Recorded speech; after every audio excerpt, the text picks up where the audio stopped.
We've got audio, and we are ready. Perfect. Very well. Let us begin. Shabbat Shalom, my most esteemed friends, honorable judges, LVE tribe, as well as everyone else accompanying us on this rather precious, radiant, sunny, and cold day of Shabbat from California, the land of the fires, the US of A. Today being Shabbat the 2nd, we've entered into month 11th, which bears the name of Shabbat, which practically means the same thing as Shabbat, of the year 5993 from creation. Today is February the 1st of the year 2025, and we shall study yet another chapter of the Spirit of the Feasts, part 17. Without any further ado, because today I didn't have a very long subject to present, let us begin with a word of prayer. Our Father that art in heaven, Yahweh Sabaoth, we give you thanks for being alive. We give you thanks because we can continue to prepare ourselves, study, and waiting for what you must do, what you owe us, your promises, your prophecies that are written in Scripture. Not just us, but the whole entire humanity. We ask you that this be done soon, because this week, the 2,300 days or eves and morns will be fulfilled since this purification of the temple began. And from this date on, you already have the whole entire terrain free to do what you've got to do. All this we thank you for in your precious name, Yahweh Sabaoth. Alleluia.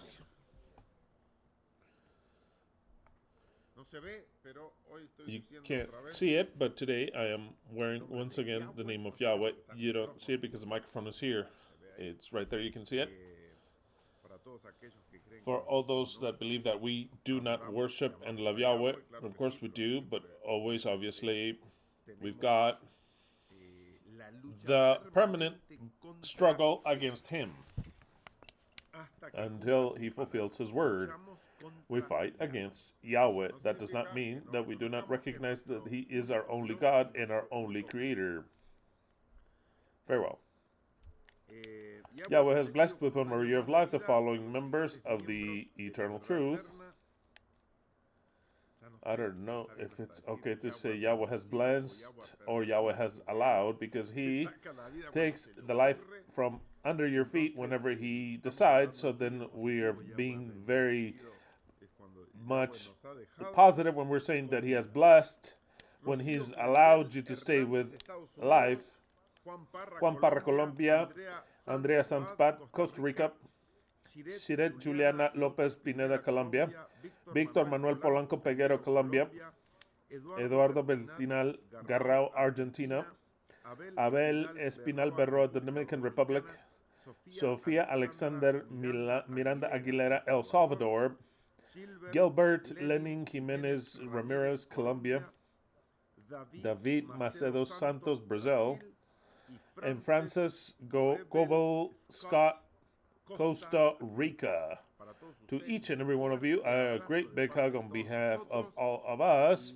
And we wish that it's the last birthday under this system of Babylon, which would be absolutely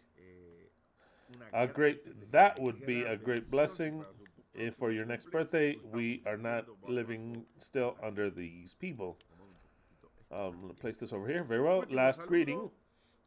These are people that are MIA, but we'll greet them either way. Luis Eduardo Lozano Marco Lozano, Mexico, and Fernando Elias Hijosa Sanchez, Mexico. They're not judges. They don't have their rings. They did not declare during Yom Kippur. They don't publish anything. But if you're listening to us, you can get in touch with us. We'll add you back onto the list. Today, I'd like to communicate something that really causes me anger, wrath, and sadness, because Anuncia Vega Escudero has passed away, which for many years she's been a member of the Eternal Truth. She was 94 years old, and I am not even noticing whether she lived long or short. Yahweh has killed her. For what reason?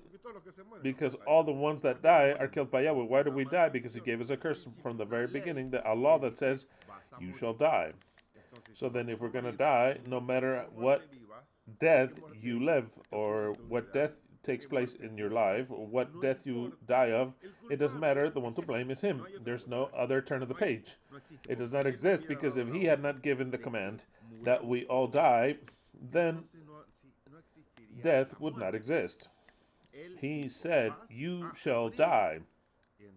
So then, the ideologist, the creator of death, and the maker of death is Him. There's no other turn of the page. You can't see it in any other way. If you're a Christian and you're listening to me, maybe you're horrified for what you have heard. No, stop being horrified. Go out and leave the mentality of a baby, thanking Yahweh. No.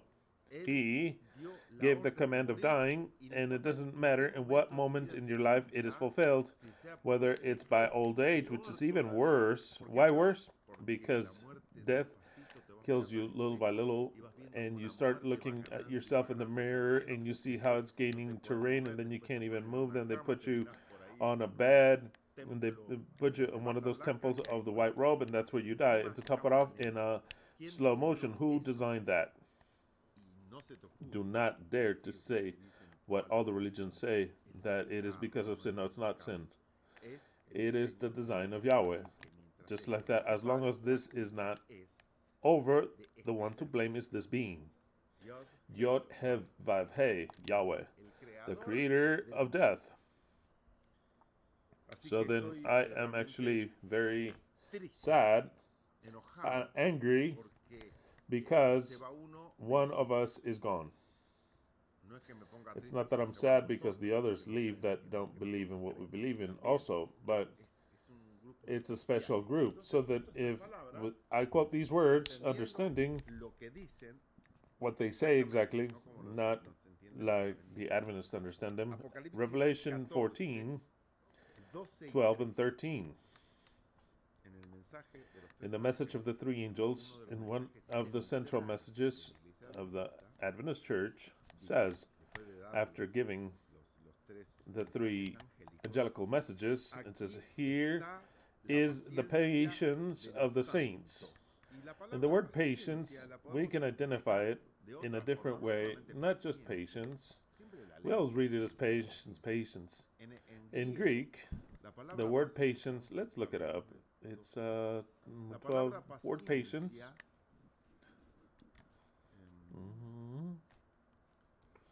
Is the word hupomone, which comes from the word hupmeno, which is resistance, or the aguante, which is long-suffering. How do I translate this? You know what aguante is. You're all Argentinians. You know what it is to have el aguante, is to back someone up, to have someone's back. The aguante of the saints, those who keep the commandments of God. What are the commandments of God? No, it's not the Torah. It's none of that. You have to understand it in a different way. The commandments of God are the rules of this game.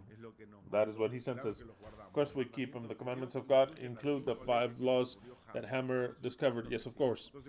So then how do we keep them? Well, we keep them in check. That to keep away is also, it hides other hidden meanings. Kept away. When you say kept, you can put it in a box and not fulfill them. I have it kept away there.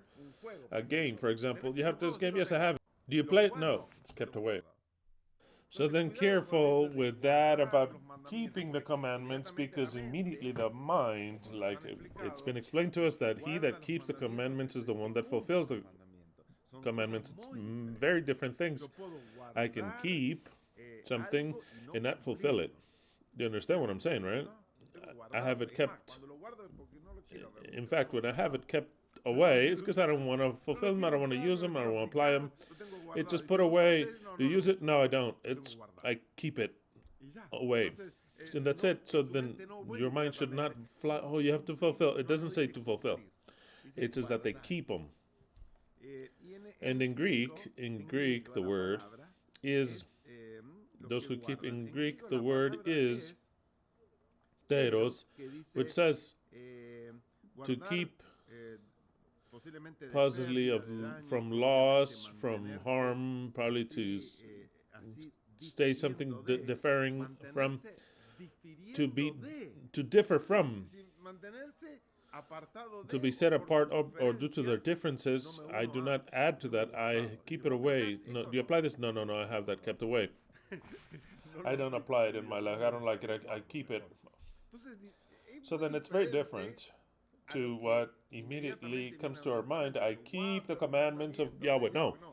Maybe it's saying, I have my differences. I keep them in a mode which I don't want to keep them. I differ. I'm not making this up, mind you. I'll read it again. You have the G5083 says, to keep from harm or loss properly by keeping the eye upon something and also differing from, which is preventing from them to escape. Okay, let's take that about the differences. Differing, that you make sure that nothing escapes. I keep them away doesn't mean I fulfill them. It's the same thing, mind you. To differ, to be against, forget about that. It's a comparison. It implies a fortress or military differences and blah, blah, blah. And the prophecy is to fulfill a commandment by implication of having under custody, and by extension to retain, figuratively speaking, to keep without marrying, I keep them, but I don't marry. I keep them away. It keeps, it conserves, it reserves under custody those that reserve the commandments. Doesn't matter. It's not the commandments of God, the Torah, because those commandments are pernicious. We do not want those commandments. They do not help us to be better people. They make us a beast. Those commandments do. What else do they have? And here's the patience, which is the aguante to back someone up. Write it right there, aguante. You have to do the aguante. I'll write it here if it's not here. I'll write it directly. The aguante.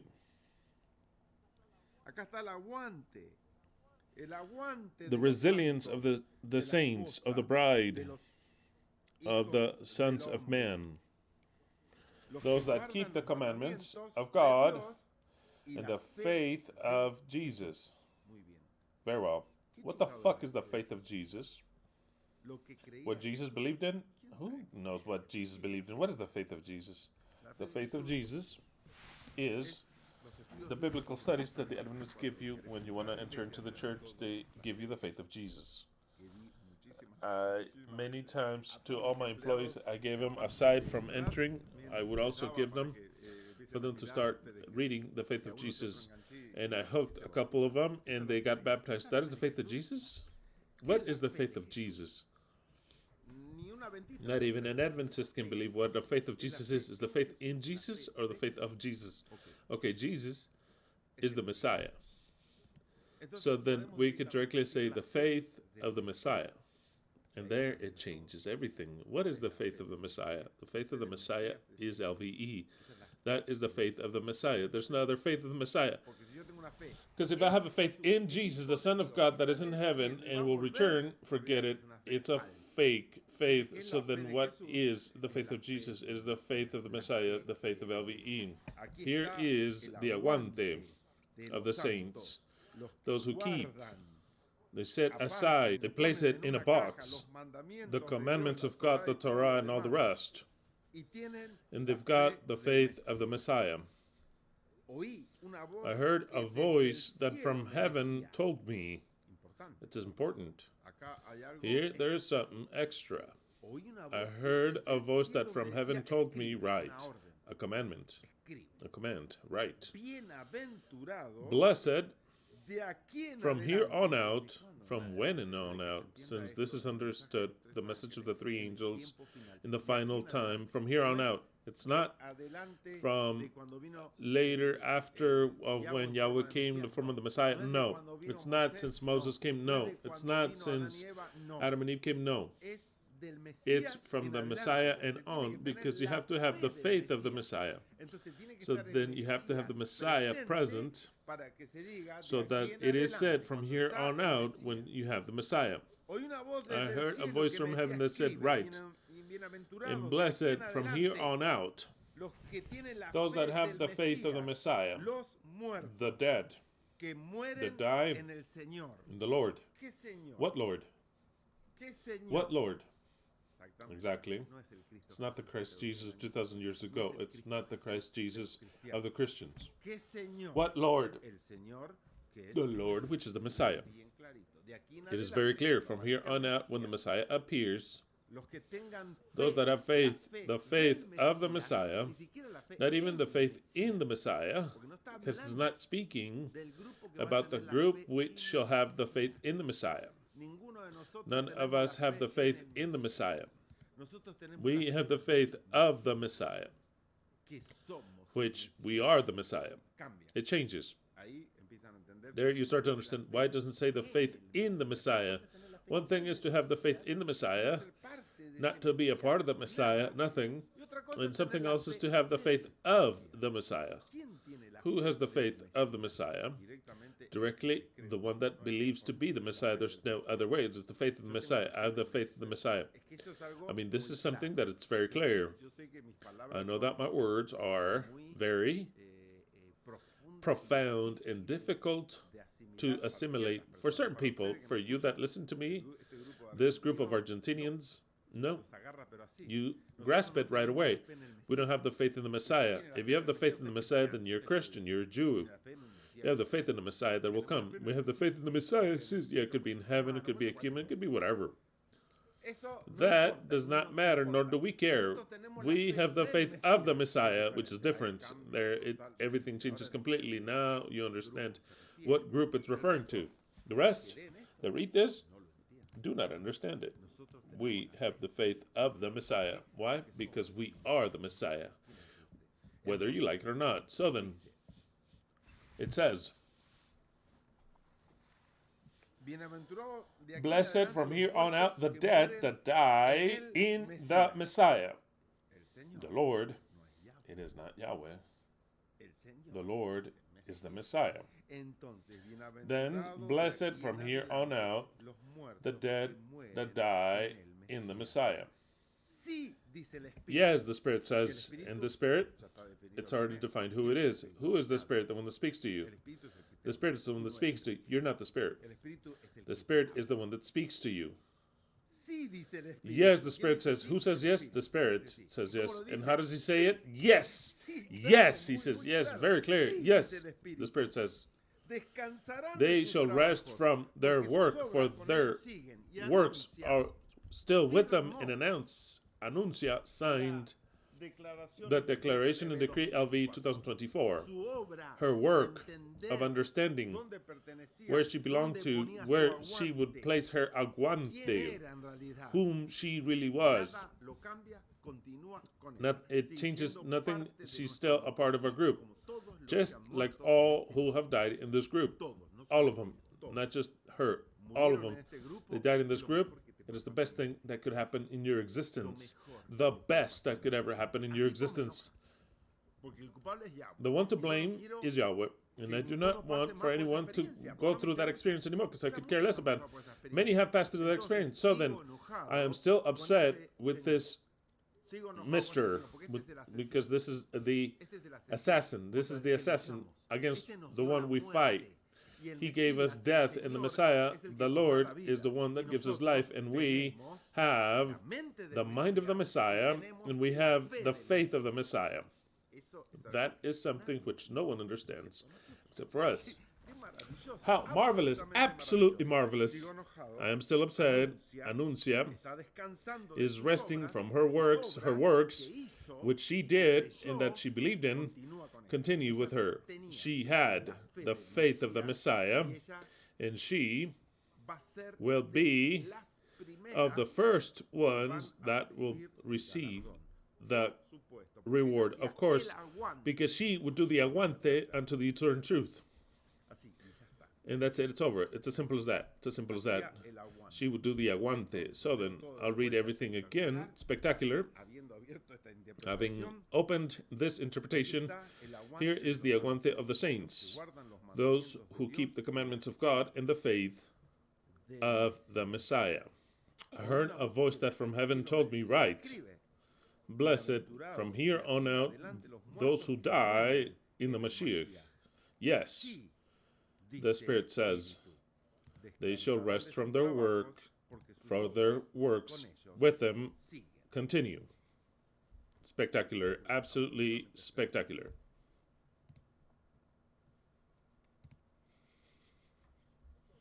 So then,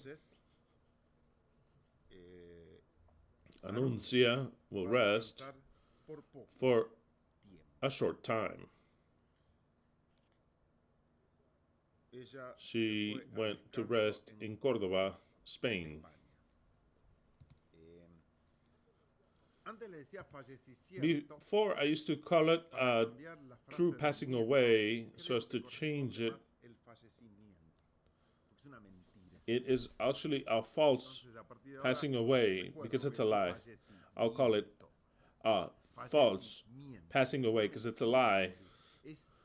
It's just a momentary separation. To die, complete separation, no, that's a lie. It's a false passing away. There's no better word. Very well, I'd like to thank, in a very great way, the following people that I'll mention now that cooperated to buy the computer. And I've already ordered the computer, and I just didn't order the one that I thought about ordering. I ordered one that was twice the price, because with what you cooperated, it was enough to buy the top one of the year.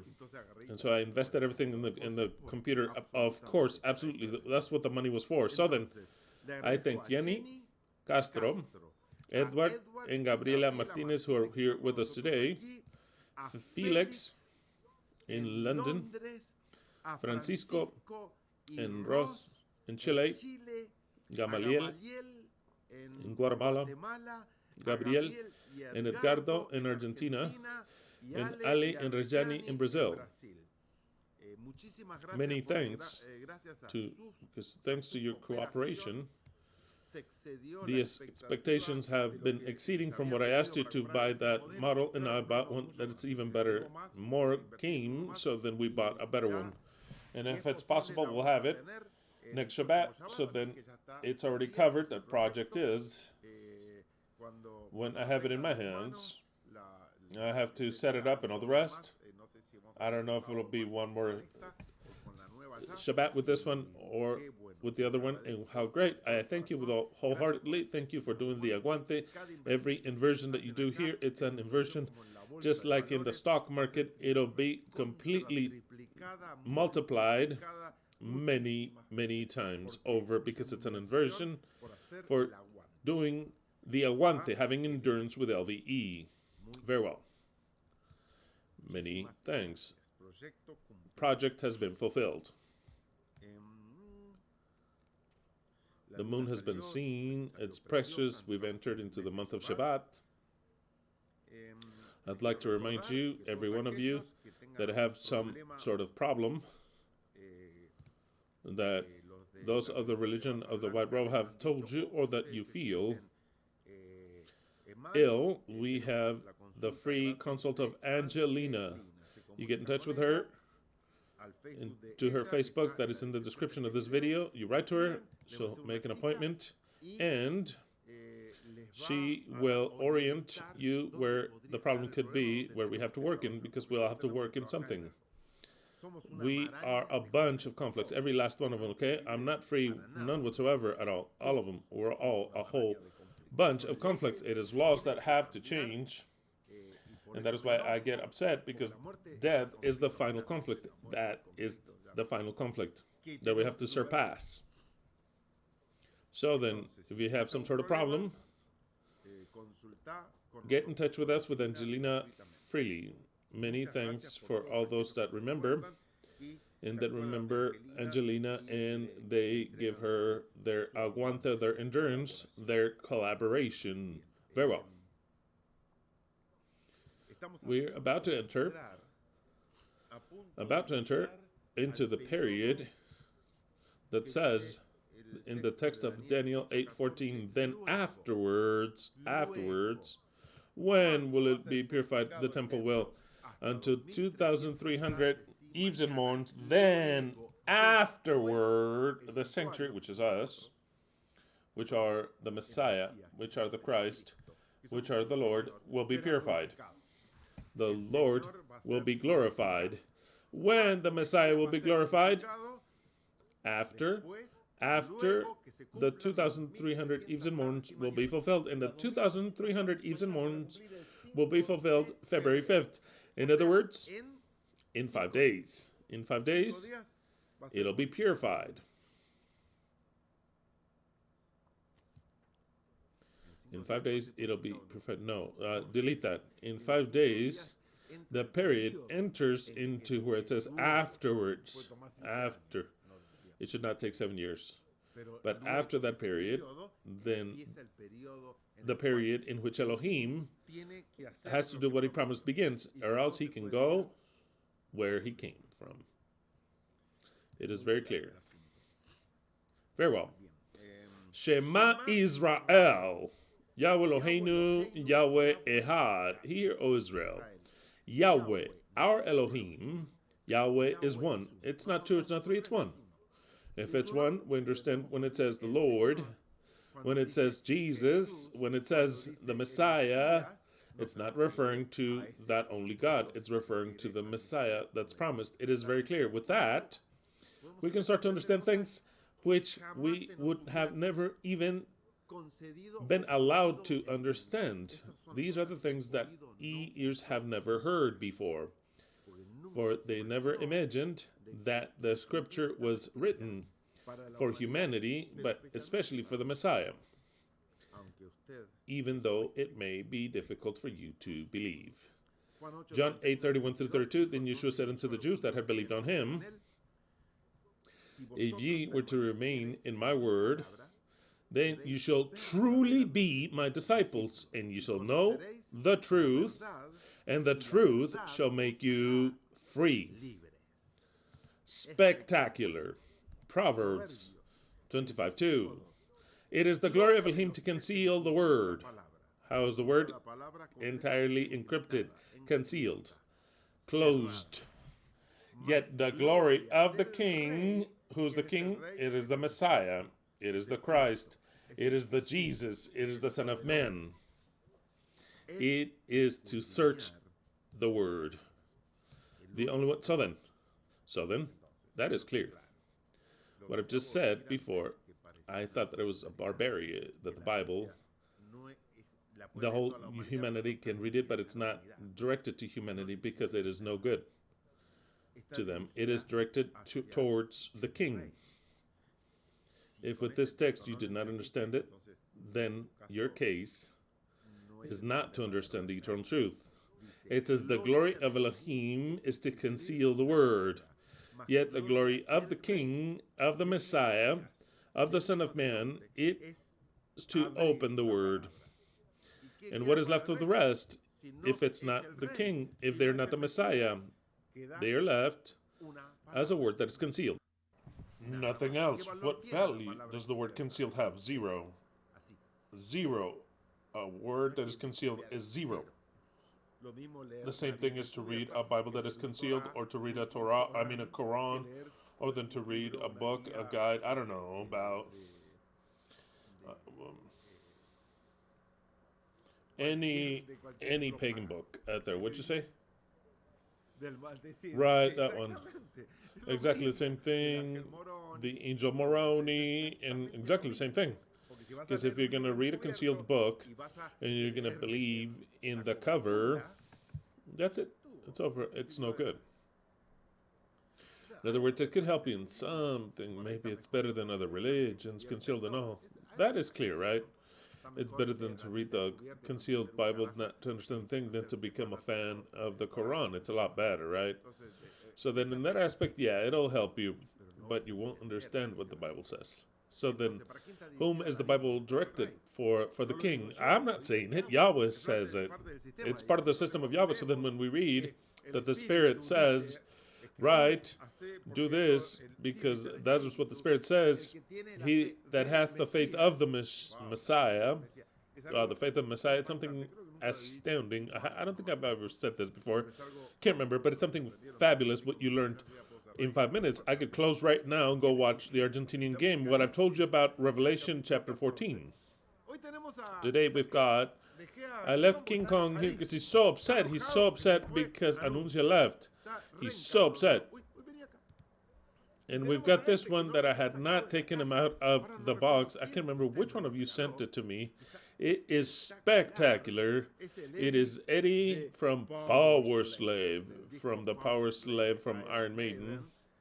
And it's spectacular. I go to the bag today. It was sealed. I have another one to open.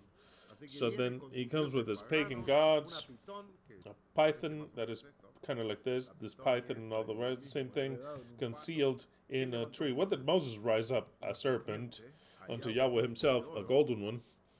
So then here we've got, for all the, so that they say, all the Christians that can't believe the Satanism that they see, yeah, lots of Satanism here, and also in the Christian religion, lots of Satanism. Here we've got Eddie from the Power Slave. I don't know if it's the raw version or what. We'll leave it right there. Spectacular.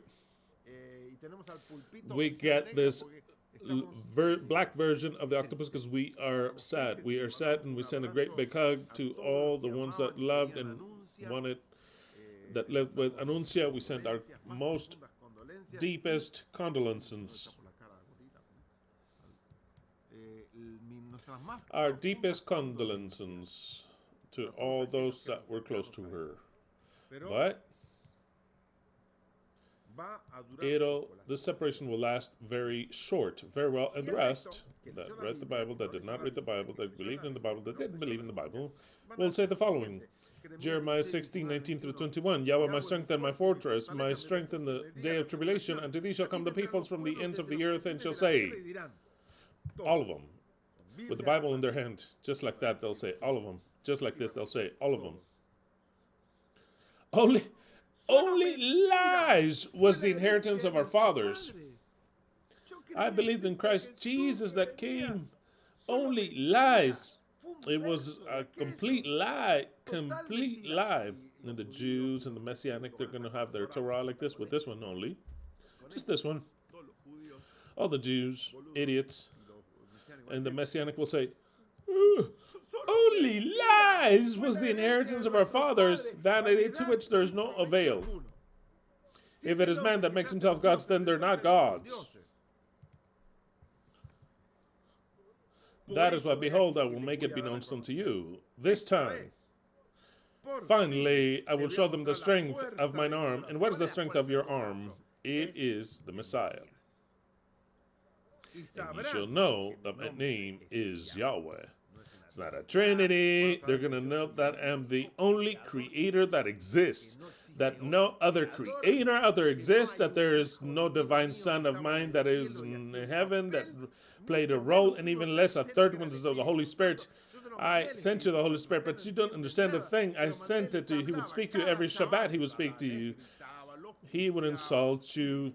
That was the Spirit. That was the Spirit. I thought he wasn't so holy. Yeah, it was the holiest thing that exists. There's no holier man than him. There isn't. It is holiness in essence. And he would speak to you in YouTube. The Holy Spirit speaks via YouTube. Yes, of course. It's the only place that he speaks in. And if they shut down the channel to the Spirit, he opens another one. It could be in Rumble. It could be in Odyssey, but his main channel that the Spirit likes is YouTube. You did not understand. You did not understand.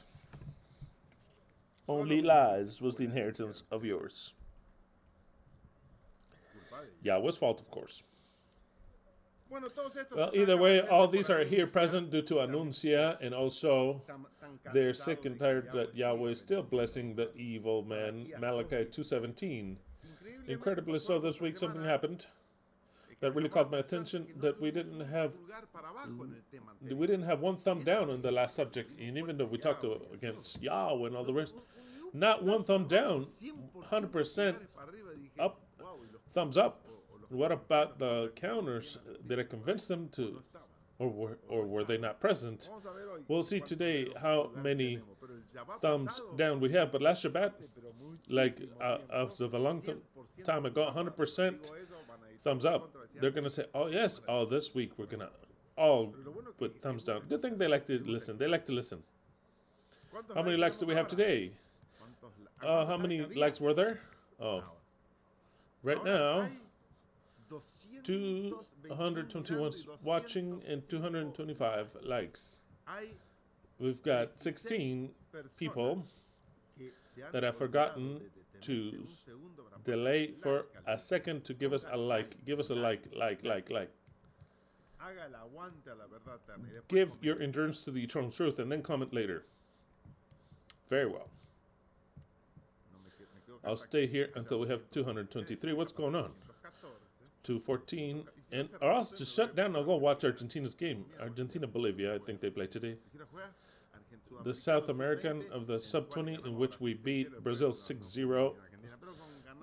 But as long as we beat Brazil, it's all great, even if we don't play better later. And then after that, we can leave, and we'll make an asado, a feast. Argentina versus Bolivia, we play at 1 o'clock. In 1 hour and 10 minutes, you can all watch it via Pelota Libre. Look up Pelota Libre, look up Fútbol Libre, look at all those weird things. And you've got, thanks to Yahweh, free pages. Oh, but you're stealing. No, we're doing justice. There's been a lot of stealing already, and everything that they charge us a lot of stealing. Football free for everyone. That is what we're going to say. The Messiah is going to give football free for everyone. The first thing he'll do, football free for everyone. There's no more businesses that you have to pay. No, Pelota Libre, Football Libre. One of the first decrees of the Messiah. Pelota Libre for everyone. Aside from free food and free houses, no person has to be without a house. They have to have their own house, not even alone, their own house, food, and then we'll see what else they need. Very well. So then, let us check, or else we'll just shut down and go watch the game.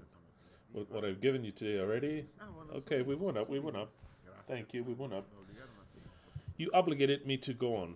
Okay, so then what were we on? We are in Malachi 2:17 says, Ye have wearied Yahweh with your words, and you say, In what have we wearied him? In that ye say, Whomever doeth evil pleaseth Yahweh, and in such he delighteth. Or else, where is the Elohim of justice? Where is the Elohim of justice? Where is the Elohim of justice? Here is the Elohim of justice. Here it is. Oh, where? Via YouTube. Via YouTube. You can watch them live, repeat it. Here he is. It's the Holy Spirit, the Elohim of justice. Everything is here. Absolutely everything. But of course, Yahweh has to anoint. Yahweh has to anoint. Because there's a group, one sole group in the world that has the mentality of the Mashiach, that has the faith of the Mashiach. You've seen how everything changes, right? How they would have loved to translate, the Christians, if they could have, to translate, they have the faith in Jesus. No. What faith in Jesus? They have faith of Jesus. What is the faith of Jesus? That they think they're Jesus. What? Yeah, that is the faith of Jesus. If you have the faith of Jesus, if you have the mind of Jesus, it is because you're Jesus. And if you don't understand it, don't you worry. If you don't understand it, there's another option, faith in Jesus. If you don't understand that, the faith of Jesus, then you'll have to understand the faith in Jesus. And that'll be applied very well. You have to have faith in Jesus, exactly. But some have the faith of Jesus, and others have the faith in Jesus. Most people will have the faith in Jesus, but a little bit, they'll have, just a few will have the faith of Jesus, because there's a Jesus, and there's another one other people that believe in Jesus. If you understood, well. Invitational text. Behold, days cometh, saith Yahweh, finally. But let us give the context. This is in Jeremiah 31 through 32. Jeremiah 31:31 is a sequence that starts with Jeremiah 25 that says, after Babylon fulfills 70 years, I will give the command for them to come out of Babylon. So then, Babylon fulfilled 70 years in the year 2018. And as the text says of Jeremiah 25, in that same date, Yahweh says, now I'll grab a cup and give them to drink. To whomever. To all. To all. And if they won't drink, you tell them, you must. So then how many took the cup? The whole world. Was there any country that denied it? No, there was no country. There were some countries that denied, but they died in a way that was not very natural. The presidents thereof. So then the whole world believed. The whole world took the cup. It is very clear. It is marvelous. Year 70, the cup comes, and after the cup, they say, well, within the group that comes out from Babylon, which we came from thereof, us from the study of the New Germanic Medicine, and that Yom Kippur 2018, in which we are fulfilling 2,300 days on the 5th of February of this year. Everything, I mean, it is extremely spectacular. It says, out of that group, actually, from there is where the dominator comes from, the King David. That is what it says. But in that context, it says, behold, days cometh. When are those days coming? After the 70 years. Even after the 2,300 eves and morns. That is why it is so important. It's so important. When we go past the 5th of February, those days have arrived. And at any time, Yahweh has to, must, by obligation, because he gave his word, must fulfill it. Behold, days cometh after the 70 years, after the 2,300 eves and morns, Yahweh saith, in which I will make a new covenant with the house of Israel and the house of Judah. Evidently, it's not even the house of Israel, not physically, nor those who think they are spiritual Israelites. No, none of that, because the Bible is concealed. It's all codes. Who's Israel? I've explained it. Israel fights against God and against men, and overcomes. He overcomes God. He overcomes this one. Obviously not with strength, not with war. He overcomes ideologically, because he goes against Yahweh and does not accept his misery or promises of saying, I'm going to resurrect you. I'm going to send a son of mine. I'm going to forgive you. I'll have mercy upon you. I will take you to land. No. It's all dog shit. The one that deceives this one, he says, I don't want your dog shit. I don't want it. Now you're going to fulfill what you said. You have a son. The son is human. He's not a divine being like you. No. And that human says that you're going to give everything over to him. Everything. Not a part. Not a house. Not a land. Not a fucking mountain in Israel. No. Everything. Everything. The nations entirely. By inheritance. And you don't lend them to them. You give them to them forever, where you cannot nor can say, I am the owner. You're more an owner of this. You're no longer the owner of this. No more. You want your land, make your own. You have power to do so. But this one, this flat earth is no longer yours. You did create it, but you gave it away. It's like when I make a portrait, it's mine, I'm the author, but I give it away. I cannot go and say, the guy, this is mine, give it back to me. No, I can't. I gave it away. I gave it to him. I can say, yes, I'm the author. My name could be there. My name should be there. But that means that it's mine? No, it means that I made it. It doesn't mean that it's mine. Well, that flat earth, this flat earth, no longer belongs to Yahweh, and it belongs to the Son of Man, which will do whatever he pleases with the earth. He will do the lands that he pleases, and God cannot interact with it. And so that this is clear, God says, and I'm going to leave for 1,000 years. So you do whatever you want. Notice, I'm going to give you this land. If you do dog shit with it and destroy everything, then don't come at me later with yelling at me later and complaining. That's the way I give it to me. He says, yes, give it to me as is. It's got a lot of problems. No, the problems, you have them. You've done all the problems. Leave it to me, and then we'll wait if you have any problems. Look, you have to send people to hell. No, I'm going to do whatever the fuck I want. That hell is your invention and no longer exists. Notice that you have to kill the wicked eternally. No, that was your idea when it was yours. But when it's mine, I do whatever the fuck I want. And I say they'll live, they'll live. I punish them, however I have to punish them. I instruct them, I teach them, and I do with them whatever the fuck I want because it's now mine. Now, I am God of the earth. The Messiah becomes the God of the earth. No more Yahweh. Yahweh is the creator, but he gives it away. He concedes it to what he considers to be his son. So then he does whatever he wants. It's just in case. So he does not intervene like when a couple, they get married. They no longer belong to their parents, nor the girl or the young man. They leave. They should not follow them to see what they do or to live with their parents. That's a complete mistake, complete horror. So then when one gets married, they say, thank you, give me the money, if there's inheritance, if there's a little gift or something. But I'm out of here. I'm leaving. I'll visit you whenever I want. You can visit me by calling me before. Don't just get here by surprise. You tell me, and I'll tell you if you can come or not. And then later, we'll see. But my territory, I'm the king, not you. If you're going to live at the house of the parents, then the father is still the king. That's it. It's over. It's over. The father is still the king.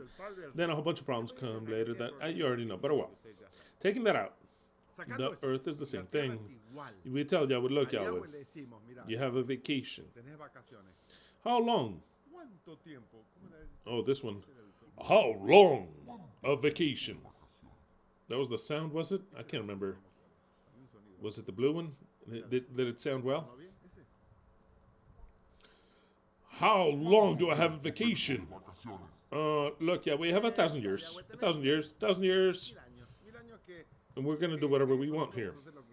And he's like, but are you sure that the earth will be okay without me? Yeah, that's fine. Don't worry about it. You have to give us the power to resurrect.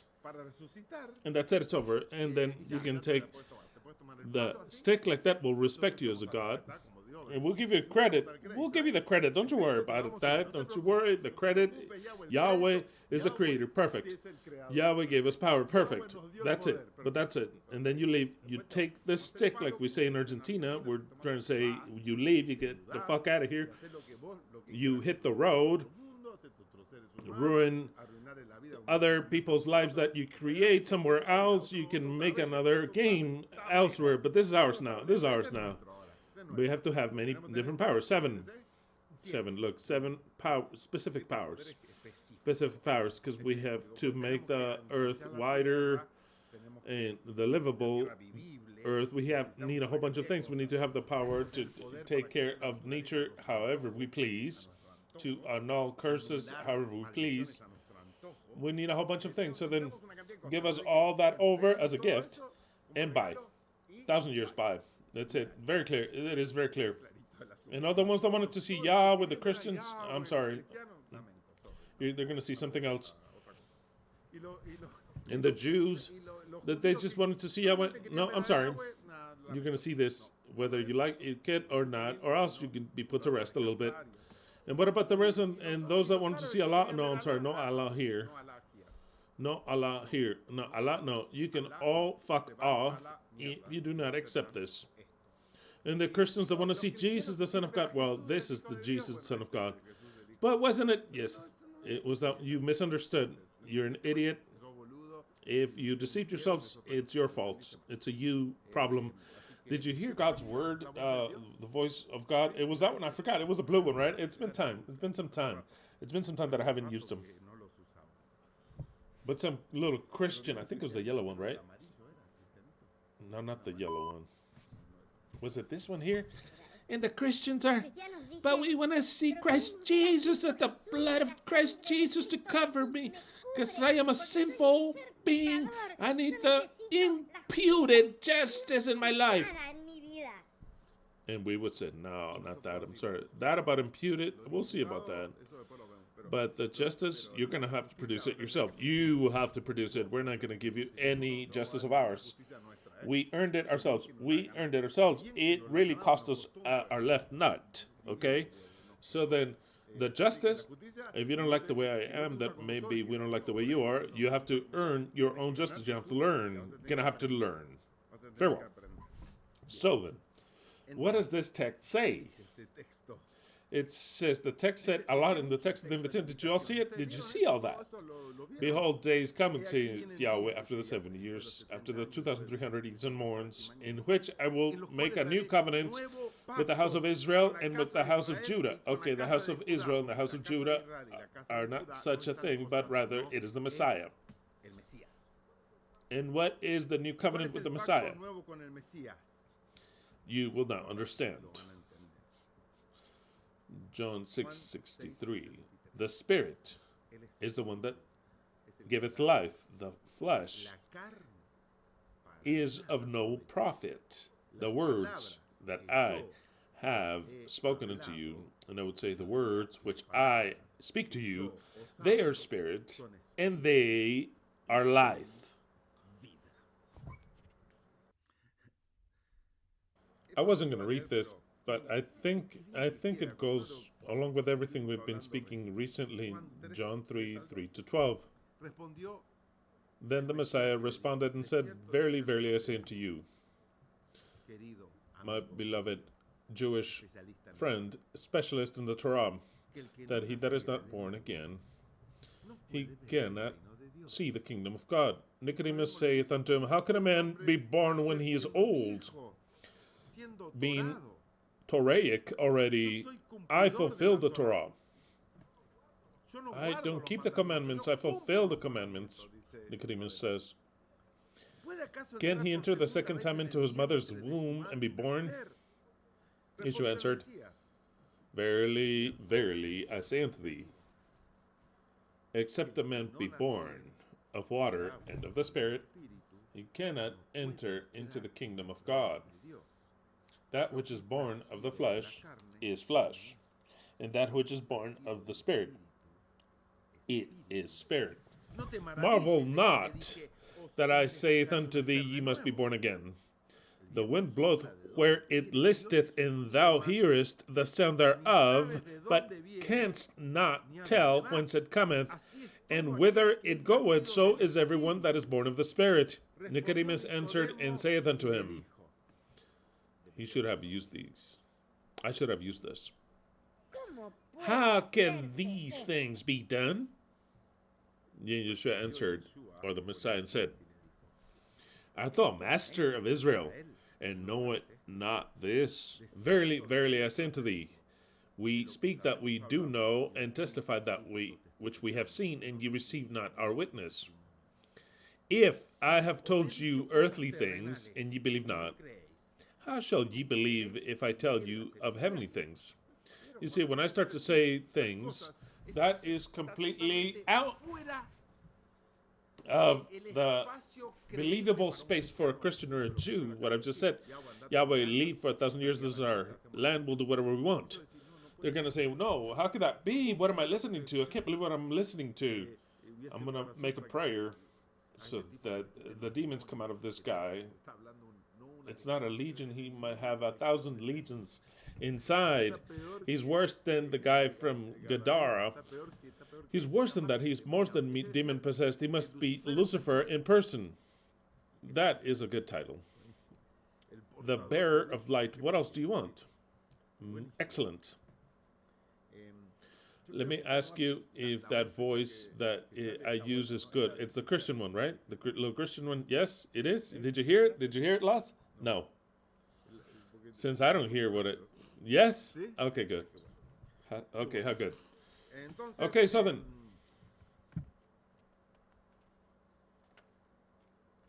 Let us begin with the title, which is corresponding to today, the Spirit of the Feast 17. But I have to read this text. Daniel 8, 13, and 14. Then I heard a saint speaking, and another one of the saints asked the one that spoke, until when will the vision last of the continuous sacrifice? Sacrifice is wrong. Of this continuous dog shit. And the transgression of desolation, to give both the sanctuary and the host to be trodden underfoot.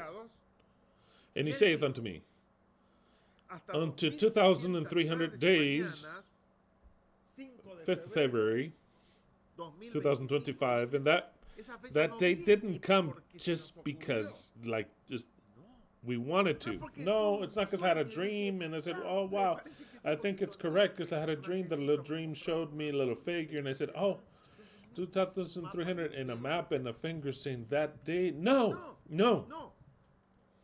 Those 2,300 eves and morns have to begin precisely after the 70 years when Yahweh says, take the cup and give to drink unto all the nations that will go mad with this wine that I'll give them of the wrath. That is a great. The word that I'm looking for is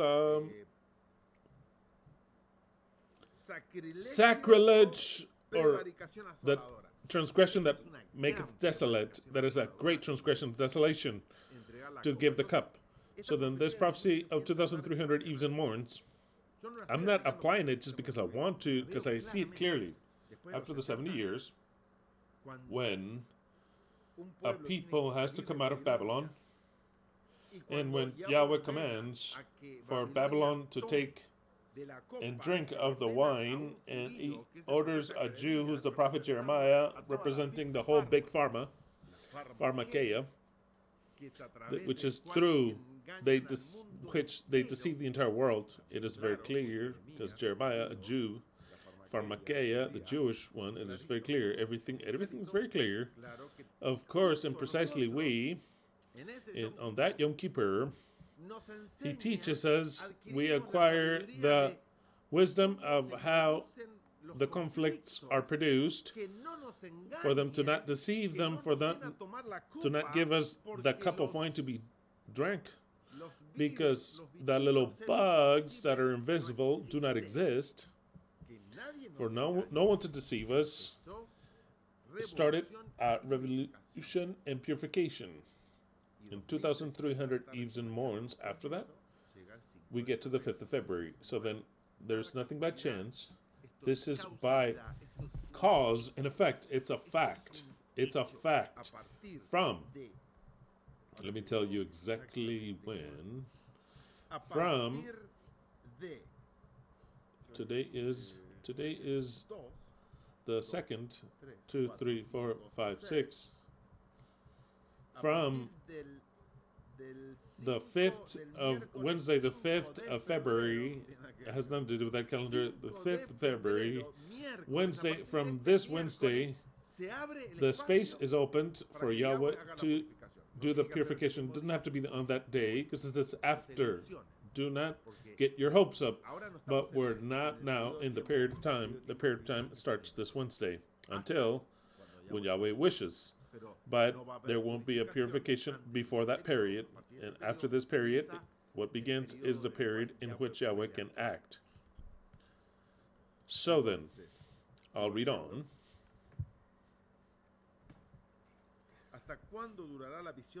Until when will the vision of the continuous will last, and the transgression of desolation, to give both the sanctuary and the host to be trodden underfoot? And he said unto me, unto 2,300 days, then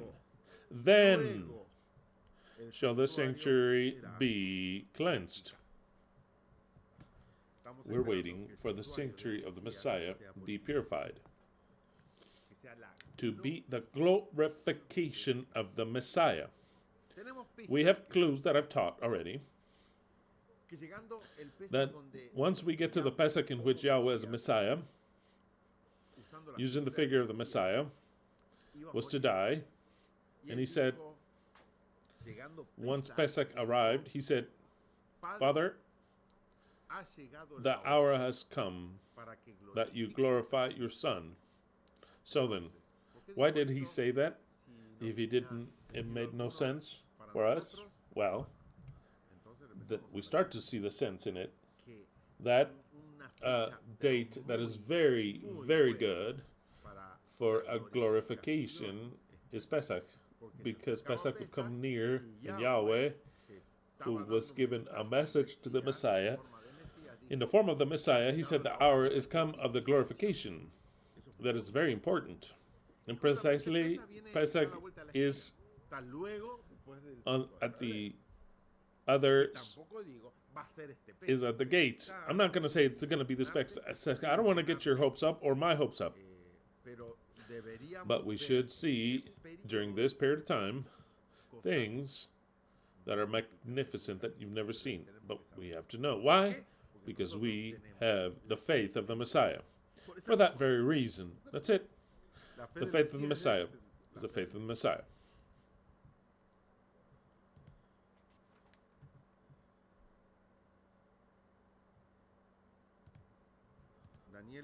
Daniel 8:26 says, the vision of the eves and morns has been revealed unto you and is true. It is true.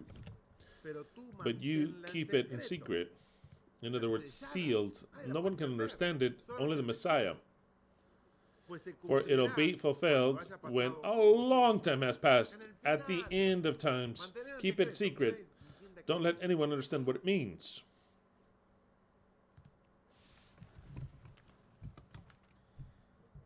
Okay, in Jeremiah 30, I'll just review some texts to enter into number 31 that we're already reading. Jeremiah 30, which is after the 70 years, after drinking the cup by the whole world. Jeremiah 38 says, for it shall come to pass in that day, saith Yahweh of hosts, that I will break his yoke from off thy neck, and will burst thy bonds, and strangers shall no more serve themselves of him. But they shall serve Yahweh their Elohim, and David their king, whom I will raise up unto them when after the 70 years. Number 21 says, and their nobles shall be of themselves, of whom? Of those that come out of Babylon. Their nobles shall be of themselves, and their governor shall proceed from the midst of them. And it will cause them to draw near. And he shall approach unto me. For who is this that engaged his heart to approach unto me? Saith Yahweh. We've studied all that, and you should remember every single thing that we spoke about, those texts. Number 24 says, the fierce anger of Yahweh shall not return until he have done it, and until he have performed the intents of his heart. In the latter days ye shall consider it. Exactly. We are at the end of days. We know that we still live under the wrath of Yahweh, but the wrath of Yahweh will end. The wrath of Yahweh does not come. We have been living it during 6,000 years. The wrath of Yahweh will end, and what will begin is the era of the Messiah. Number 31, which we've read already. I'll stop only in number 22.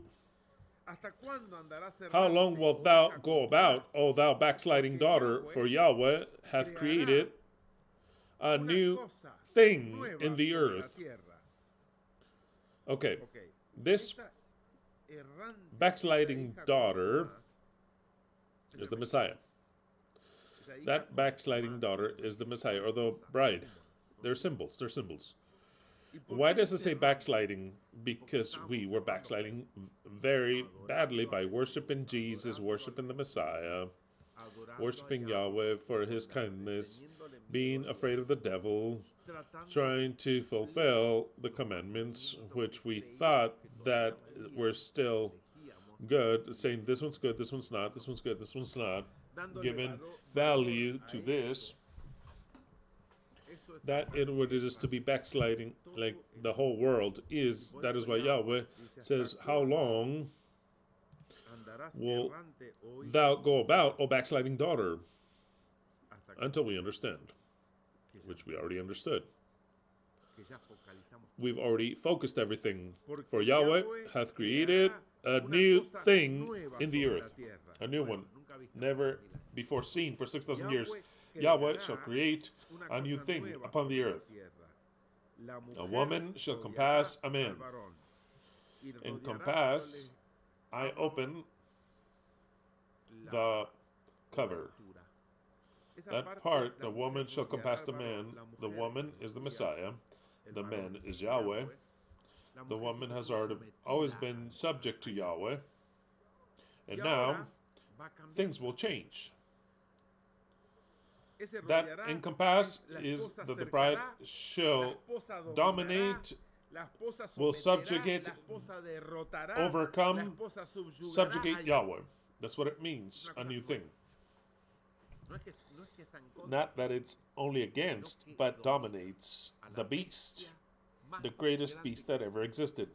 In creation, Yahweh gives a command of saying, now, dominate and subjugate the beasts. The beasts are a symbol.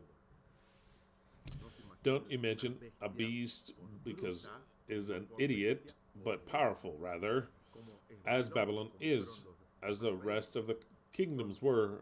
They are political groups, powerful ones. Now the greatest beast of them all, the terrible beast, that beast is Yahweh, because he's the most powerful being. A beast, not just, it just means something immense. I'm saying that he has the, it's not like calling him a beast, like an idiot, but a beast because of the power. That beast. Well, it's very clear. Well, it is very clear. Revelation 20 and other chapters that it's referring to the beast as Yahweh. Of course, the beast, that's it. So there's no need for anything else. But the beast that has to be subjugated is Yahweh. That's what the text says. For Yahweh shall create a new thing upon the earth. A woman shall compass, subjugate Yahweh. And that is what Yahweh wants to happen. It's not because we are ultra powerful and we're more intelligent than Yahweh. No, we're not more intelligent than Yahweh. We only have the mind of the Messiah. We only have the faith of the Messiah because Yahweh made us understand that. Because he wants for us to play the role. Because he wants for us to play this role. If you didn't want to, then we'd be talking about something else, or we wouldn't be alive. We'd be accompanying others that have already been put to rest. So then Yahweh wants for us to understand that, so that in order to be able to give us what he wants to give us. If we do not understand, he's like, I'd have to be crazy to give anything to you. You're crazy if you want to have help. You're crazy to wait for a Christ Jesus from heaven. You're crazy and insane if you want to rule the whole world with the Torah. I'd have to be crazy. I'm sorry. I'm going to stay here for thousands of years until a group that has the mind of the Messiah shows up. The group showed up in the adequate time because Yahweh created it. Because it says, because Yahweh shall create. We are the creation of Yahweh. The eternal truth is the creation of Yahweh. Since he creates evil, we have to give all the credit to him for creating good. So then, if we think the way we think, if we understand what we understand, and if we will do what is prophesied for us to do, it is because Yahweh created it. We're not a product of chance that all of a sudden it jumps up and then Yahweh says, and what about these guys? What happens now? No, Yahweh, in the most opportune time, since he creates all the beasts that govern the world, also he creates his son. I have begotten thee today, he says. We are begotten of Yahweh. That is why we think what we think, we believe what we believe, and we say what we say. It's not natural what we do, because Yahweh hath created a new thing upon the earth. What is the new thing? It calls LVE. It's called LVE. The group, the Messiah. For Yahweh hath created a new thing upon the earth. A woman shall subjugate, overcome, dominate, compass, surround, subjugate Yahweh. In the good sense of the word. because he understands the role, understands it. Marvelous. 23. 23, and I'm out of here, okay? I'm already on my way out, an hour and 14. I've been speaking more than the churches I used to go to. Let me just check some real quick. Argentinian game will begin. What time was it?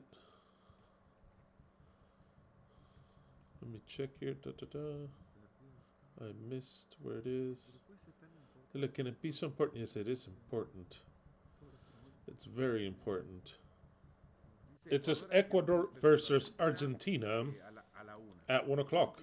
Okay, we have some time. Okay, just a little longer. This month and next week, in 10 days from now, exactly. No, what do you mean 10? 30. I mean, on the 10th day, February 10th, we'll have 34 years married. You know what 34 years is? Notice that all of you that listen to me that have less than 34, well, we have more than what you have lived yet as married. 34 years and well married and living in love still. How many of you can say the same thing? I hope every one of you. I hope every one of you. Because we're all Argentinian, exactly. We're all fans of Boca, exactly. Even though they lose, they play like ass. We have good players. I mean, it just gives me such a headache. This Gago gives me such a headache. I want to become Yahweh when I see him direct. How many times did I tell Gago? How many times? Do not use the line of 3. Boca Juniors does not play with 3 defenders. We don't play that. Those are inventions for other dog shit, Spanish or Brazilian. Boca Junior does not play with 5 defenders. Gago plays 3, plays 5. Of course, they're going to shit on us. But, I mean, if Boca loses with 4 defenders, I'm happy. Give or take. In other words, I'm not so happy, but I'm not so, like, with anger, with the wrath of Yahweh. But if Boca plays with 3, with 5 defenders, I get so, all the hate is lit up in me, because that's not the way to play football. I could care less if Guardiola, that idiot that doesn't know anything about soccer, what did he say? The best coach in the world, he's an idiot. Of course, if they give him the best players, he's an idiot. Okay, taking that out about that idiot. We do not play with 3, Gago. We play with 4. Always 4 defenders. And then later, fix anything else. I like 4 in the middle, and 2 attacking. That's the way I like it. I would make Boca play that way. That's how Boca has been a champion in everything. That's how we've won 6 Libertadores Copa, Gago. That is how we have won 2 Intercontinental, Gago. Or 3. I can't remember. But not with the line of 3.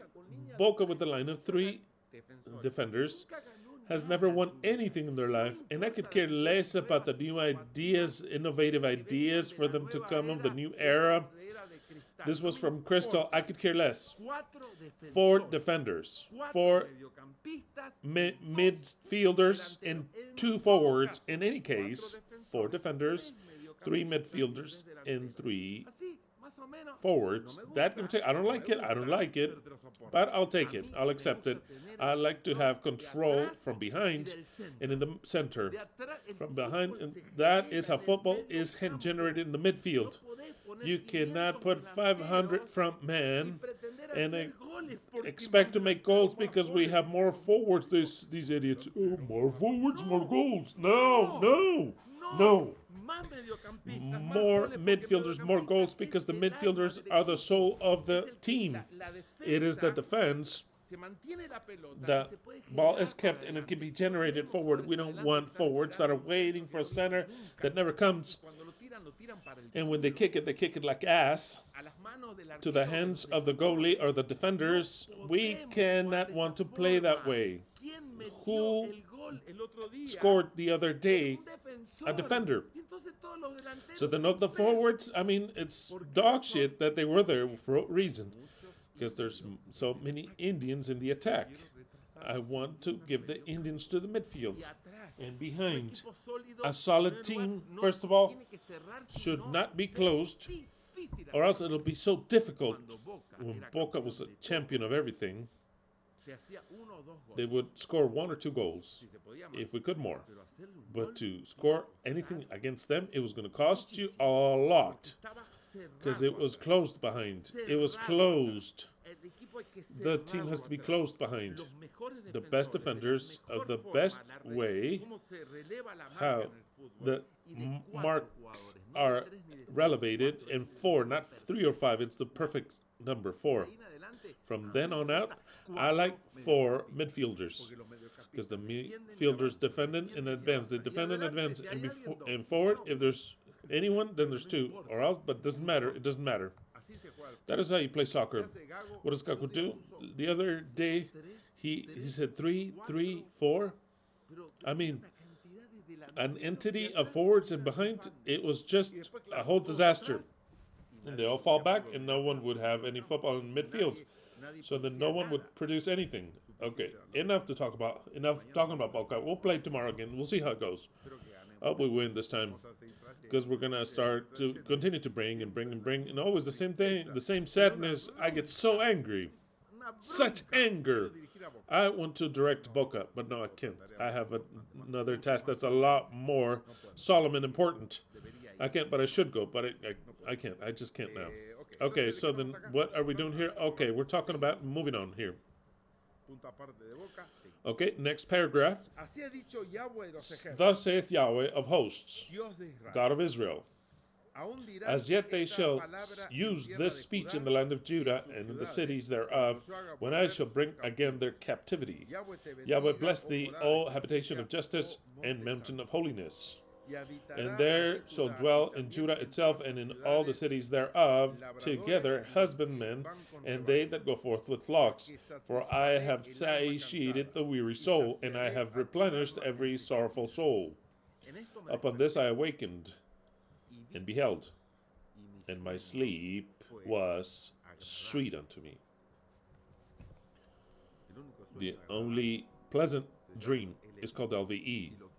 And what LV believes, the rest. Nightmares 27.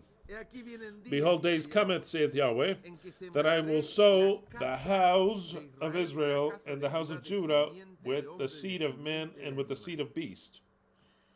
And it shall come to pass that, like as I have watched over them. Well, what does this mean? This, if, tell the truth, we don't believe that Yahweh will sow anything else. We really want for Yahweh to stop sowing in this world. But well, let's take this with a grain of salt. It says, days cometh after the 70 years, in which I shall sow the house of Israel and the house of Judah with the seed of man and with the seed of beast. What does this mean?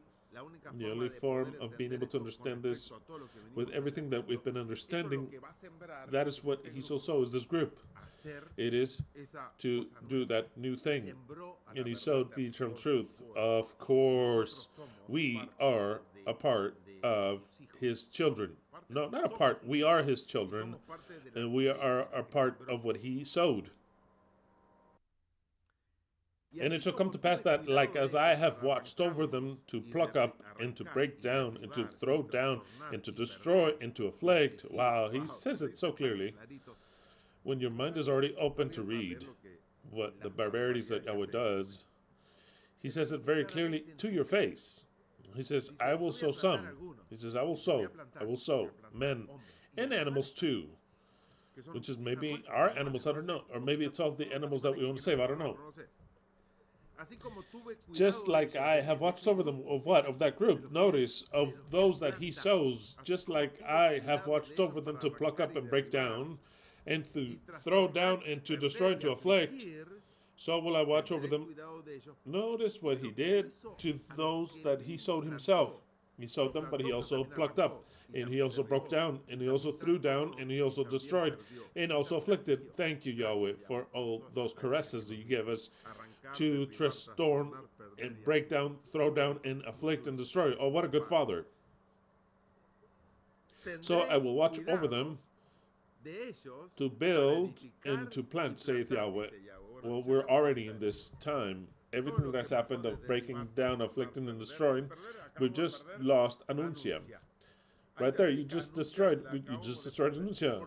Who did it? He did. Until he takes his hand out of this creator and hands it over.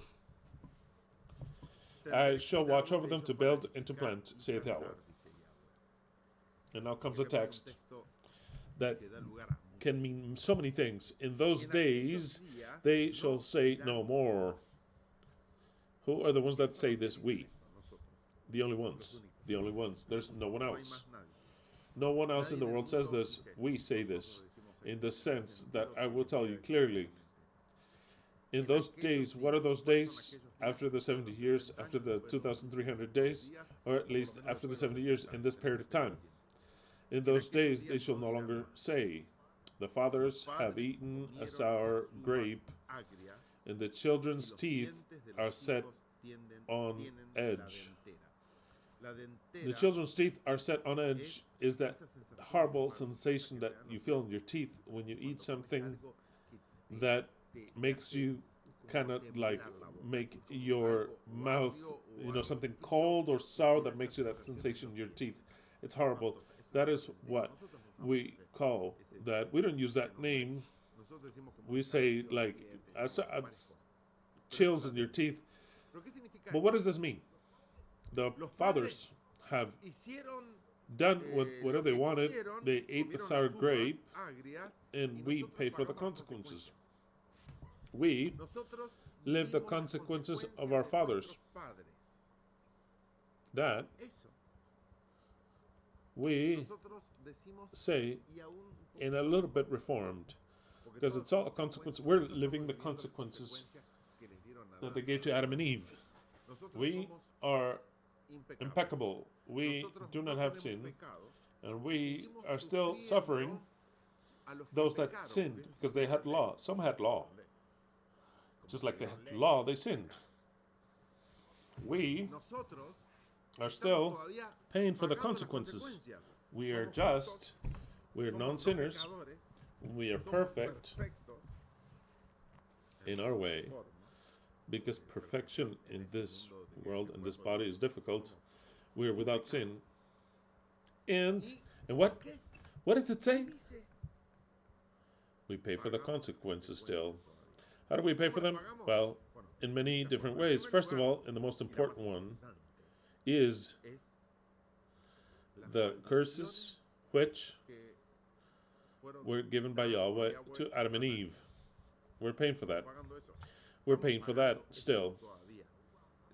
The sour grapes were eaten by her and him, the sour grapes of the tree of life. They ate them. We died. Why did Anuncia die today at 4 a.m.? For what reason? In Spain, 4 a.m. For what reason? Because Adam and Eve ate the sour grape, and Anuncia had to pay for it. Anuncia, a person that never sinned. Never sinned. Who, you like it or not, never sinned. Maybe she made mistakes, but not sin. And she had to die because of a sin that she did not commit. The children's teeth, the consequences, is what we have.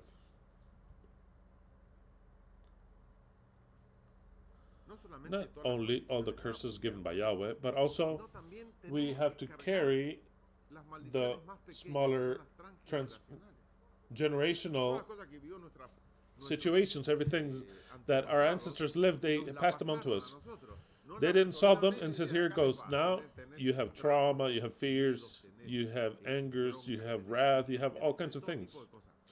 Things that you cannot do because you'll have a reaction. We pass them on to you just like that in your genes.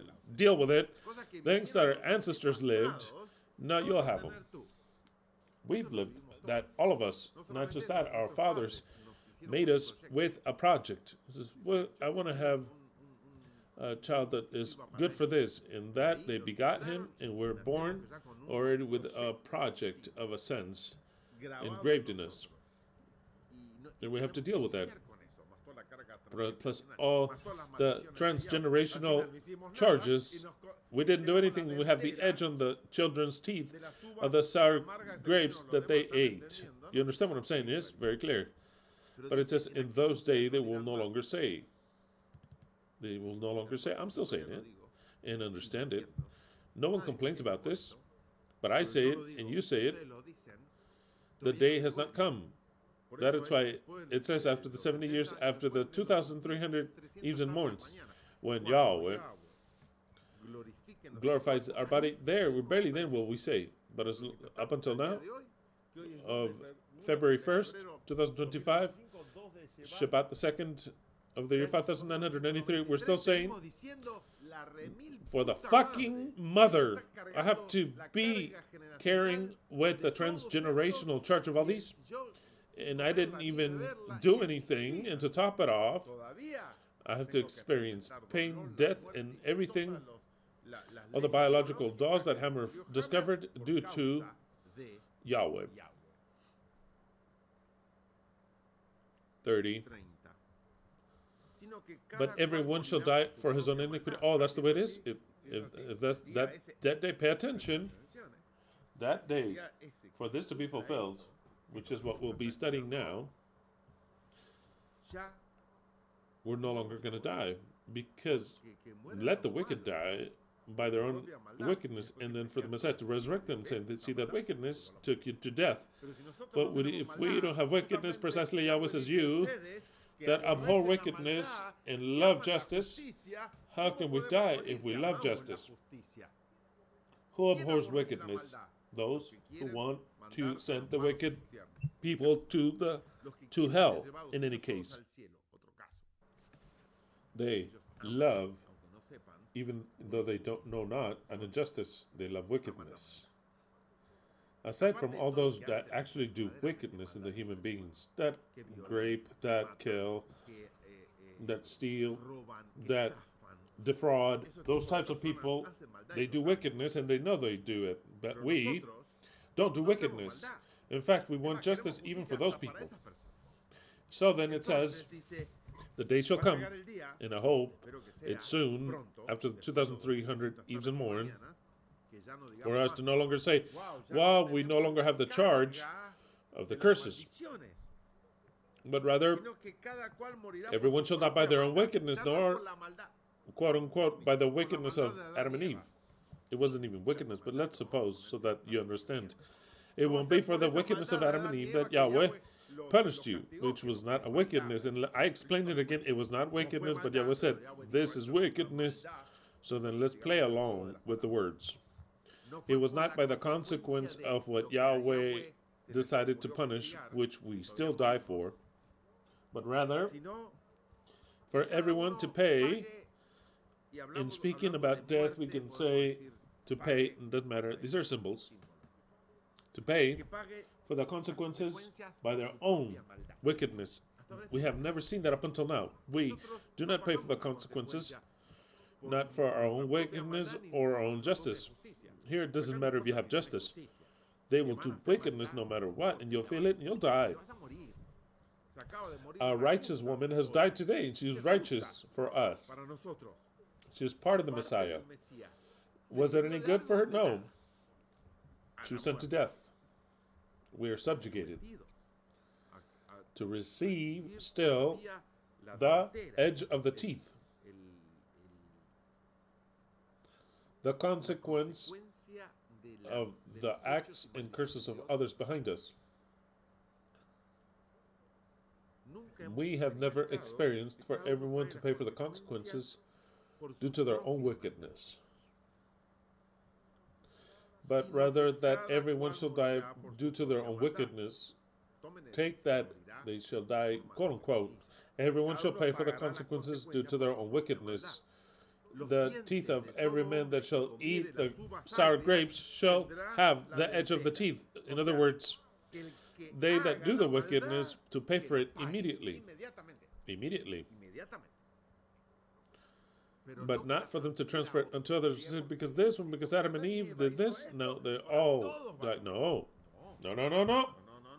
If he wants to do an iniquity, which is why I explained last Shabbat that in this world I do not conceive a world where there's no wickedness. There will be wickedness. It'll be corrected. It'll be punished until they learn to not do it. And when they do a wickedness, they shall pay for the consequences. Those people, but not for it to stay unto their children that come with the wickedness, for it to not be a curse upon us. You don't do wickedness, you don't grow old. You live and live and live. You do good things, productive for everyone. It's kind of like if you start to, you're even more beautiful. More beautiful. If you start to do wickedness, immediately we can tell, like Pinocchio. Like Pinocchio, he would lie and his nose would grow. There it is. If you would do something that is evil, for you to pay for the consequences immediately, you'll see how people will start not to do it. But rather that everyone shall die due to their own wickedness. The teeth of every man that shall eat the sour grape, like Pinocchio, his teeth shall be set on edge. He that lies for his nose to grow. That'd be great. Imagine that. It would seem to be a stupid story. Imagine if the Messiah says, no, from here on out, if you want to deceive, not lie, but if you want to deceive out of wickedness to someone else, their nose will grow right in front of you. And then when he has a huge nose like this, he's going to have to go to someone of the government, of the Messiah, and say, hey, look at this problem. Oh, you've been lying, this and this and that. Now I'll take it out. You have to say the truth. Once you say the truth to the people, as you say the truth, it'll be reduced. And if it's not reduced, because you haven't said the truth. It's as clear as daylight. You want to reduce it, you have to go and confess that you died, that you lied, and repair the hurt. And if you lie again, it starts to grow again. If you do something else, then your ears start to grow. Or whatever the Messiah says, it'll do. Whatever the Messiah says, it'll go. But just so you laugh a little bit and understand this. We've got to deviate in this text, and we don't have time. But let us deviate. We'll digress before continuing on with the text. Number 31, because I've just read number 30. Did you know that? I'm going to digress. I'll leave it for next Shabbat. What I'm going to digress on to a special text where it is spoken of more specifically of the effect of eating the sour grapes and for the sons that have the teeth on edge. This was number 30. I'll read it again. Number 29. On those days, they shall no more say, the fathers have eaten a sour grape, and the children's teeth are set on edge. But every one shall die for his own iniquity. Every man that eateth the sour grape, his teeth shall be set on edge. Behold, notice, I'm going to make a pause for next Shabbat. I'll explain another text, another entire text, chapter. Behold, the days come, saith Yahweh, that I will make a new covenant. This is the text. Behold, Yahweh saith, the days cometh, those days, evidently, are after the 70 years, after the 2,300 eves and morns, in which I will make a new covenant. Glorification. With the house of Israel and with the house of Judah. It is not the Israel and the Judah that is literal or spiritual, which the people believe in, but it's the Messiah. Not according to the covenant that I made with their parents in the day that I took them by the hand to bring them out of the land of Egypt, for they invalidated my covenant, although I was a husband unto them, saith Yahweh. This is a piece of shit. I'm not even going to analyze it because the covenant that he gave to Israel and Judah is depressing, since Israel and Judah is not really Israel and Judah, but rather it's the Messiah. The covenant that he's talking about was when he took them out of the land, not of the land of Egypt, not of the land, when he made Adam and Eve. That is the covenant. Because what difference is there between a Jew and a Gentile? The way they see it, a Jew and a Goyim, none, they both die. The Jew has less DHSs, less conflicts? No. The same conflicts. So that dog shit covenant was a dog shit covenant. It doesn't talk about that covenant or this covenant, because this is concealed in the Bible. If it were to speak about this covenant and everything that I'm reading is literal, then the Bible's not concealed. It's easy to understand. What makes it be concealed is that it's all in key.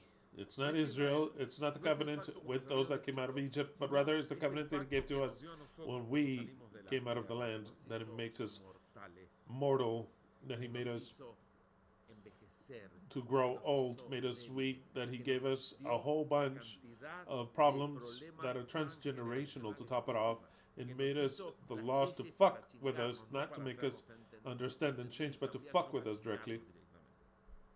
So then, when I speak about the covenant, it is not the covenant with Israel, it's a covenant with man. And I'll read the covenant with man. The covenant with man is this. This is the covenant with man. If it isn't so, then the Bible is not concealed. The Bible is concealed, and that is why what you read literal is not literal. This is the covenant with man that I'm talking about.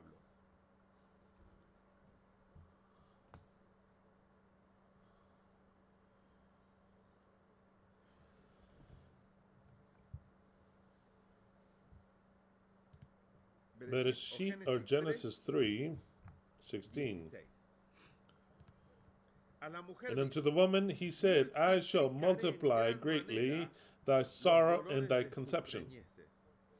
In sorrow thou shalt bring forth children, and thy desire shall be to thy husband, and he shall rule over thee.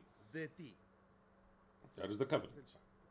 And unto men he said, because thou hast hearkened unto the voice of thy wife, and hast eaten of the tree of which I commanded thee, saying, thou shalt not eat of it, cursed is the ground for thy sake.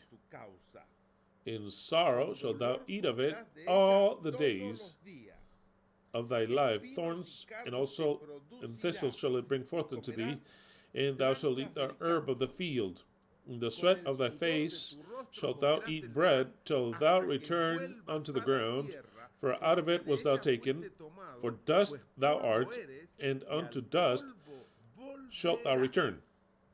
It is very clear. That is the covenant. That is the covenant that we have. That is the covenant that they ate the sour grapes and we all die and pay for the consequences thereof. So then, do not pay any attention to that it says, but this is the covenant that I will make with the house of Israel. No, with the Messiah. After those days, I shall say, oh, here it comes. Pardon me, where was I? I am on, okay, number 32, I already jumped ahead. Not according to the covenant that I made with their fathers. Who are their fathers? Adam and Eve. It's not Israel. But that I did to him to take him out of Egypt, no, out of the land, not of Egypt, for they stole the fruit and invalidated my covenant. They stole my fruit. But it was in the garden. I thought we could eat it, and the serpent that you placed there deceived me. I was the serpent. You're such an idiot. Now you're all going to die. That is the covenant. Summing it up, there is the covenant. I give you an accurate, a very accurate, how do you say accurate in Spanish? Very certain, precise things that happened. That is what happened. They spoke Spanish, by the way. Okay. So then let's go to number 33. But this shall be the covenant. I'm waiting for that covenant. And we, as Messiah, we're waiting for it. For the covenant is with the Messiah. No one else, mind you. No one else. Now the Spirit has to leave. But this is the covenant that I shall make with the house of Israel. In other words, with the Messiah. After those days. How? does it highlight after those days, or it's not in any moment, it's after the 70 years, after the 2,300 eves and morns, this is the covenant that I will make with the Messiah after the 2,300 days, saith Yahweh, that I will give my law in their mind and write it in their hearts. And I will be their God, and they shall be unto me as people. How beautiful, some might say.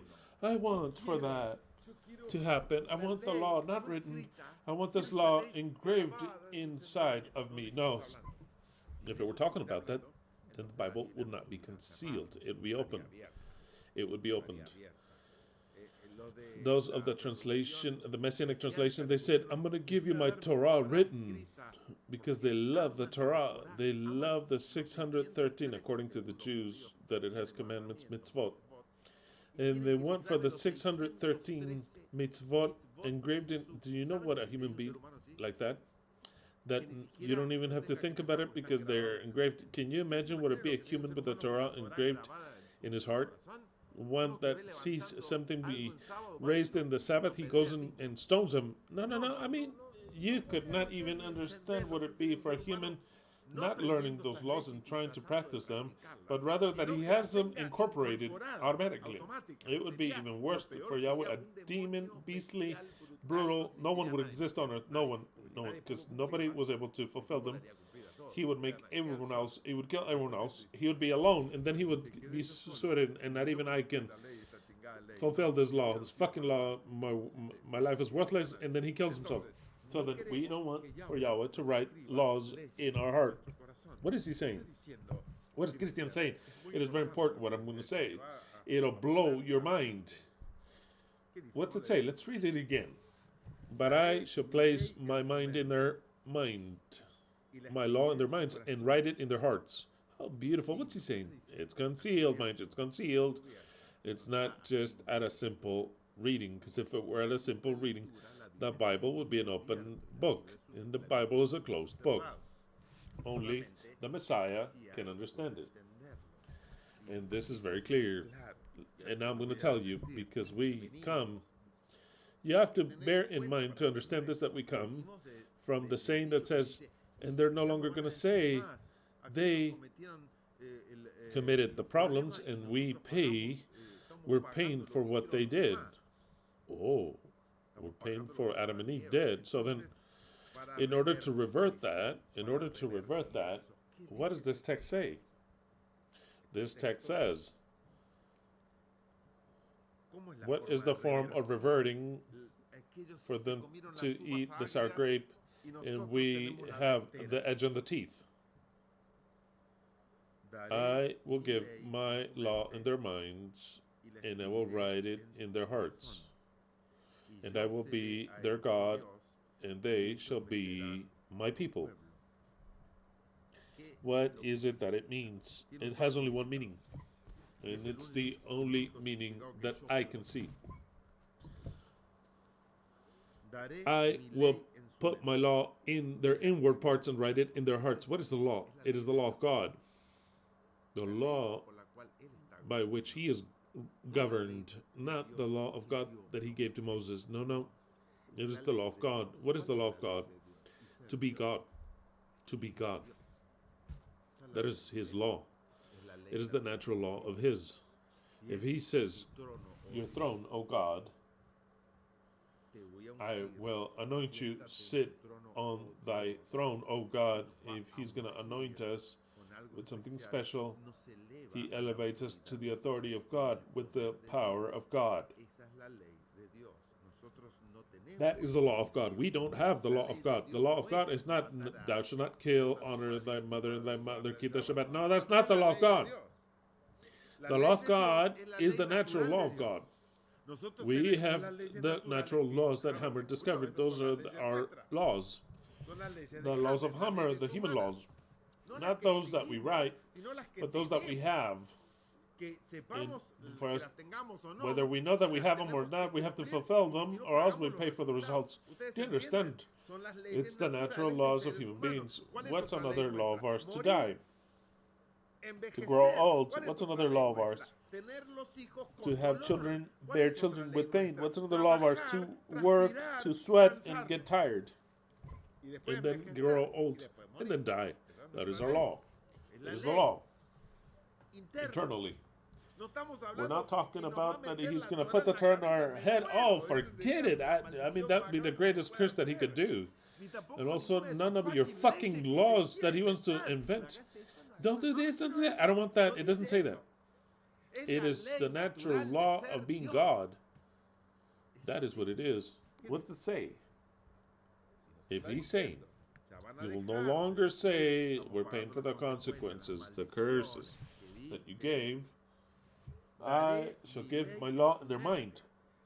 We shall have the divine law, like God has it. What is the law of God? We don't know it. He has his own law. He does whatever he wants. That's his law, his natural law. To not be able to die, for example, as God. He says, I'm immortal. I am all powerful. That's another divine law. I will give my law, not the law with which I want you to act. The Bible is completely camouflaged.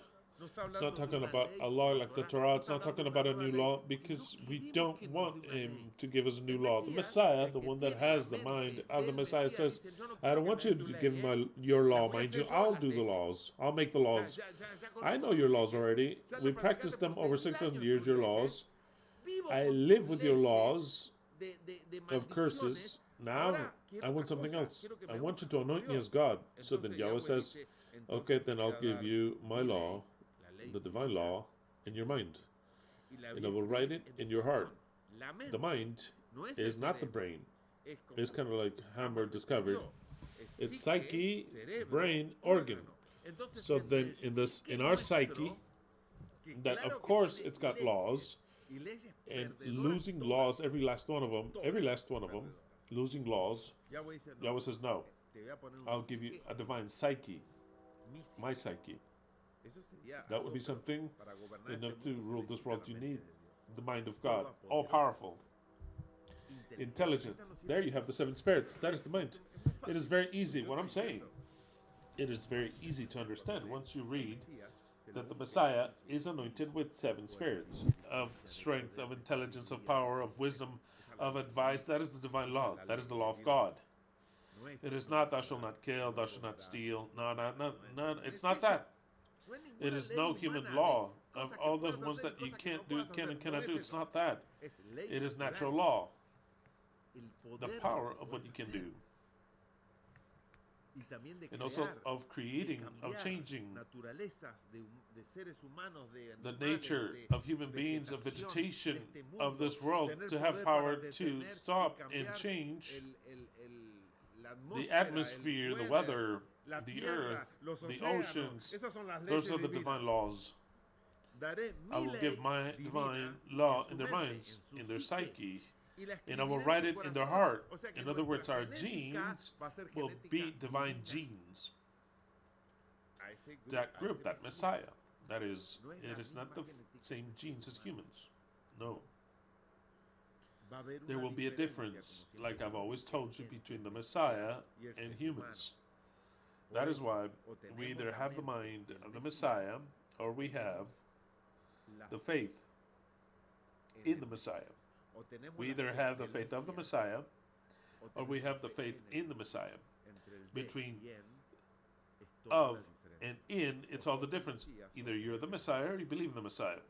The majority of the people will believe in the Messiah because that is how they were created for that. And that's how they will be happy. And that is how they will get to their maximum splendor and pleasure in this life. To believe in the Messiah, because the Messiah will be everything for them. But the Messiah does not have the faith in the Messiah. It has the faith of the Messiah, because the Messiah has divine law in his mind. And he has the nature, heart, equivalent to body, psyche, brain, organ. I shall write it in their heart, and I will be their God, very clear, and they shall be my people, more than people, as a son. That is the secret, the most spectacular secret that I've just revealed to you today. We do not want any group of written laws that say what we can and cannot do. No. We want the nature of God. What causes the natural law of God in the mind and in the body. Nothing less. And they shall teach no more every man his neighbor. It's talking about the group of the Messiah. No one else. And every man his neighbor or brother, saying, Know Yahweh, for they shall all know me, from the least of them unto the greatest of them, saith Yahweh, for I will forgive their iniquity. That I will forgive. There's another way of writing it, but it's bullshit. It's bullshit. That forgiveness, it's written correctly because it's for a people that doesn't understand the thing. But for the Messiah, it says, you don't have to forgive me anything. We're already started off wrong. If you say that, yeah, I wrote it like that. Yeah, I wrote it that way. But it is concealed. But you understand what I'm trying to say. It is not to forgive, but rather that I will annul the wickedness. So then we say, okay, that's fine then. That's fine. I understand it's concealed. You have to say forgive because I don't want you to forgive anything. I'm the one that has to forgive you. You have to tell me, forgive me. And then I'll think about it for 1,000 years and then I'll tell you, okay. For I shall forgive, actually it means I will annul, I will take out their iniquity and I will remember their sin no more. I would also say, and I will also not remember the iniquity that I did to them. I will no longer remember of the suffering of what I subjugated them to. That is what the text says. Very well. So then, only for this group that knows Yahweh, like none other. You know, this is already fulfilled. There's no one in the eternal truth. There's no one in the eternal truth that we have to tell them, hey, know Yahweh. We all perfectly well know who Yahweh is. We all know perfectly well who Yahweh is. Every last one of them, even Sophie. Every last one of them know who Yahweh is. The kids. If any one of us from the eternal truth, if you were to ask them who Yahweh is, they'll tell you Yahweh is the only God that exists. It's good and evil. If Anuncia died, it's because he killed them. Because he gives life and takes life. It does wickedness, plans wickedness, gives power to the wicked, and gives us life and death. That is the perfect answer. I don't have to teach you anything about Yahweh. The devil does not exist. He does not have a divine son. We're his sons. That's it. It's very clear. The answer, you got a 10, an 8+. So then, no one shall no longer teach his neighbor, because here, actually, none of you teach another. Did you know that Yahweh is this and that? And the other one says, no, it's not this and that. He's like this. No.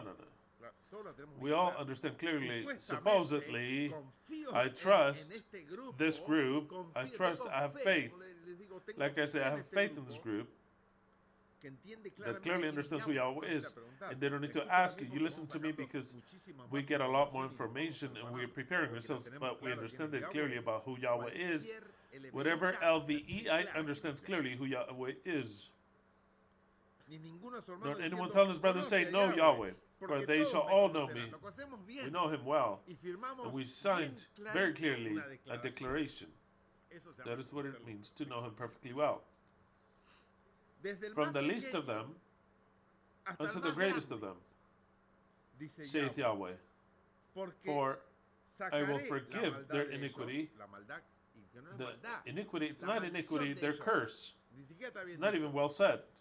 I will forgive their iniquity is translated as taking out the cover, is translated as I shall take away their curse from them. and I will remember their sin no more. No, no, no. He will no longer. They will no longer remember of everything that I did to them, or that they suffered, in the best sense of the word.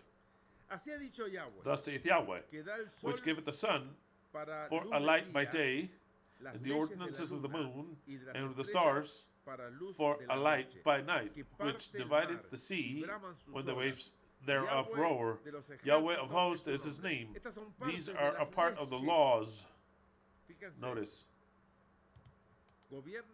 Yahweh rules the laws. Yes, of course. That is what we need to have.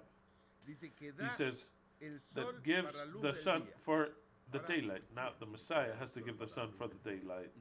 And if he wants to put 4 or 5 suns, he will do so. Because it says this earth is small. I need a bigger one. Who wants only one sun? I'll put more if we need it. Or else for the sun to have a greater range. I don't know, whatever he wants. But these attributes that it says here are the ones that the Messiah needs to receive. It's the laws, the divine laws, that gives the sun for the day, the laws of the moon. You see the laws? The laws is the light of the law of Yahweh. The Messiah has to dictate what laws the moon has, and with the stars for the light by night, which divided the sea. The Messiah needs the law of dividing the sea and to make the sea small. There's a lot of sea, or even no, maybe not. We just leave it the way it is in this cover of this flat Earth, which is infinite around. We start to make a lot more land, something spectacular, magnificent, absolutely mind-blowing.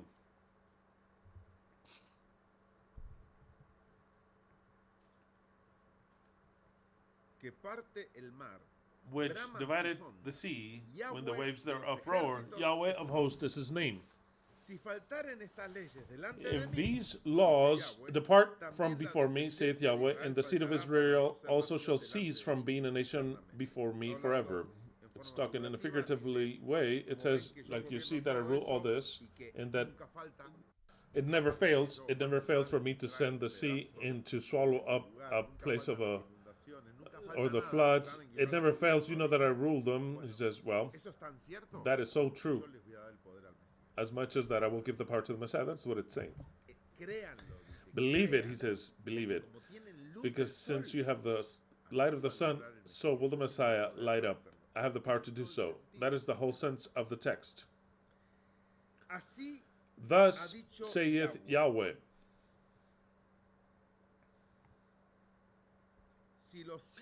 If heaven above can be measured, and the foundations of the earth searched out beneath, I will also cast off all the seed of Israel for all that they have done, saith Yahweh. Listen well.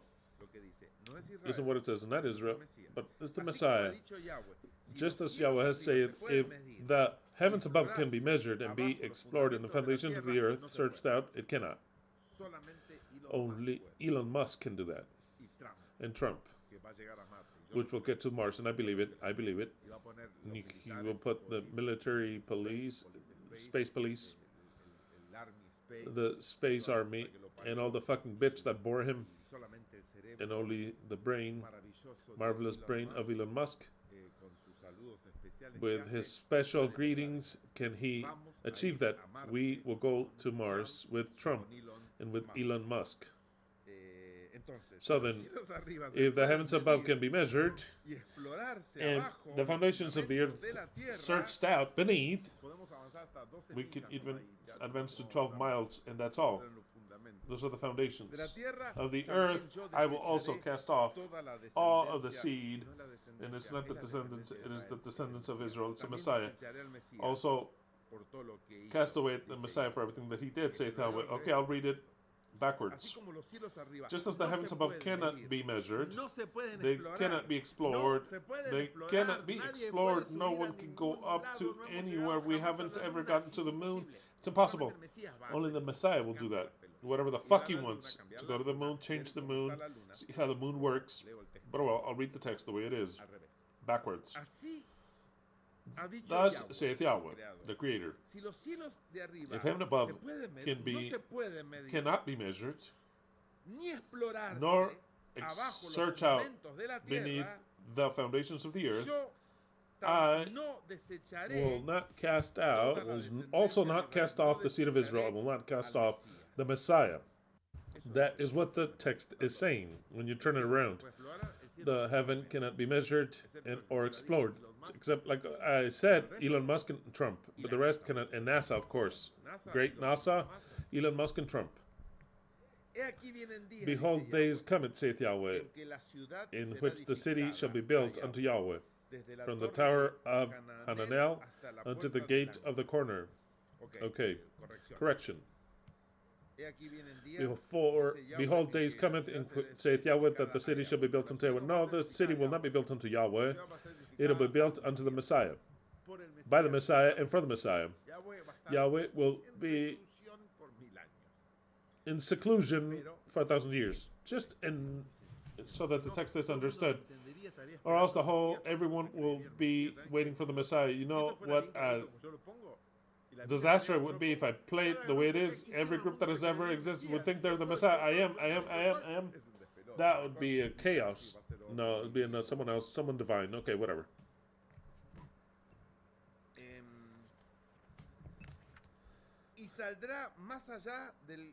And shall go forth over against it upon all the hill of Gareb, and shall compass about the Goath in the whole valley of the dead bodies, and of the ashes, and all of the fields unto the brook of Kidron, unto the corner of the horse gate, toward the east, shall be holy unto Yahweh. It shall not be plucked up nor thrown down any more forever. Whatever. The Messiah will do whatever he wants. He'll destroy whatever he wants to destroy, and build whatever he wants to build, and preserve whatever he wants to preserve. He will take out whatever he wants to take out, because the kingdom is of the Messiah, and Yahweh is secluded for 1,000 years. I read this in between the lines clearly. The Messiah will do whatever he wants. Why? Because a new covenant is coming, and this for you is new. You always thought, I've always taught, that God would write laws in us, a law which makes them to never lie, like that of that movie Liar, Liar.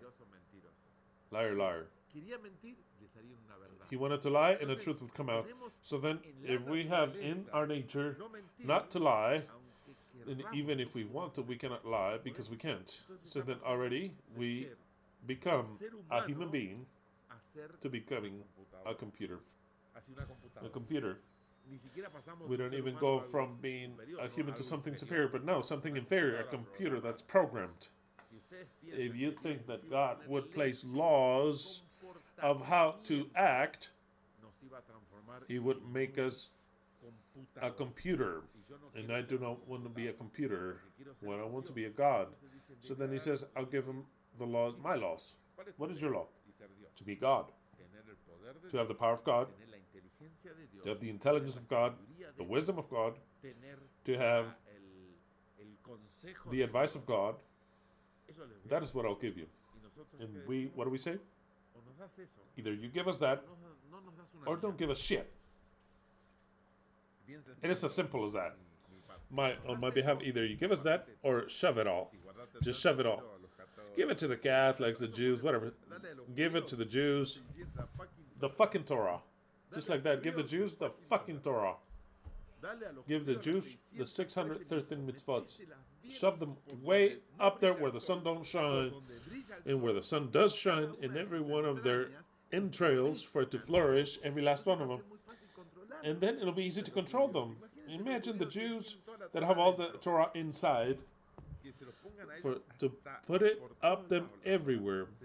It'd be fun to see an example of that. A person that is completely converted into the Torah. They can only think about the Torah. He opens his mouth and words of Torah comes out. You know what they can do and cannot do?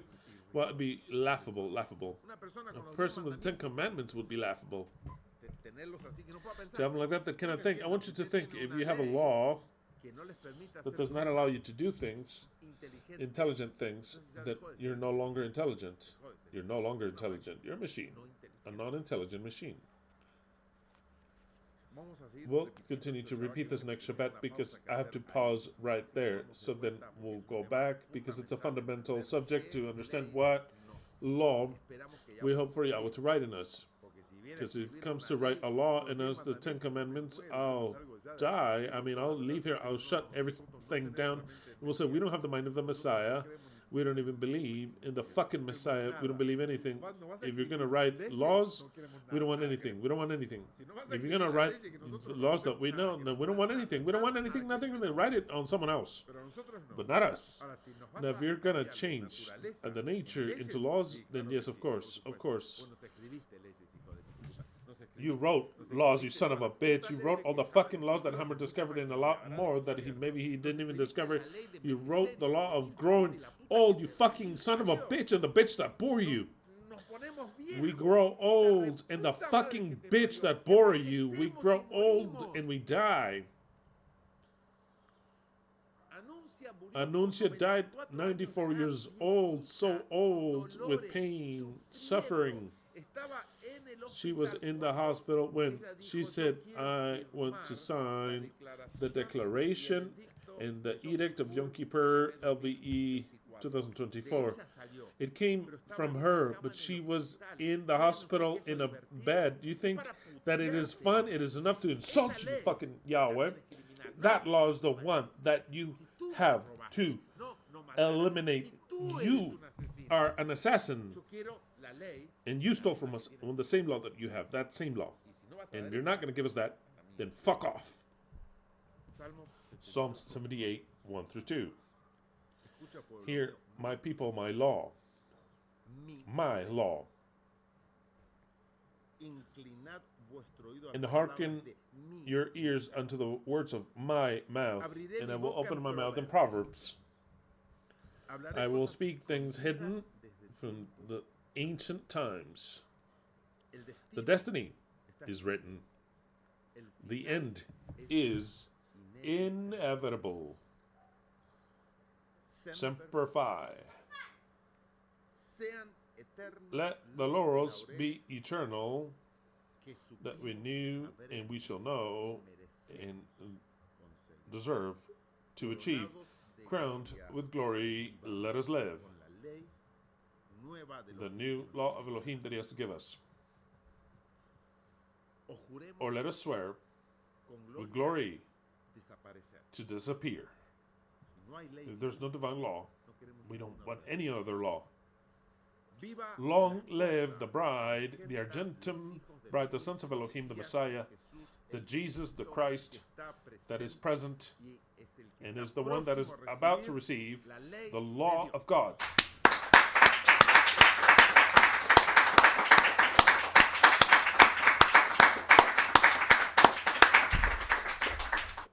Long live LVE, aguante Boca, aguante Argentina that we're about to play, Hallelujah to every one of you. Do not forget to comment, and many thanks for all the aguante and endurance and backing and your collaboration. Remember that this is a society amongst all ourselves, every last one that cooperate and pay for their fee. They will and are entitled. They are with the title of receiving as a Messiah what Yahweh has promised unto the Messiah. Hallelujah to every one of you.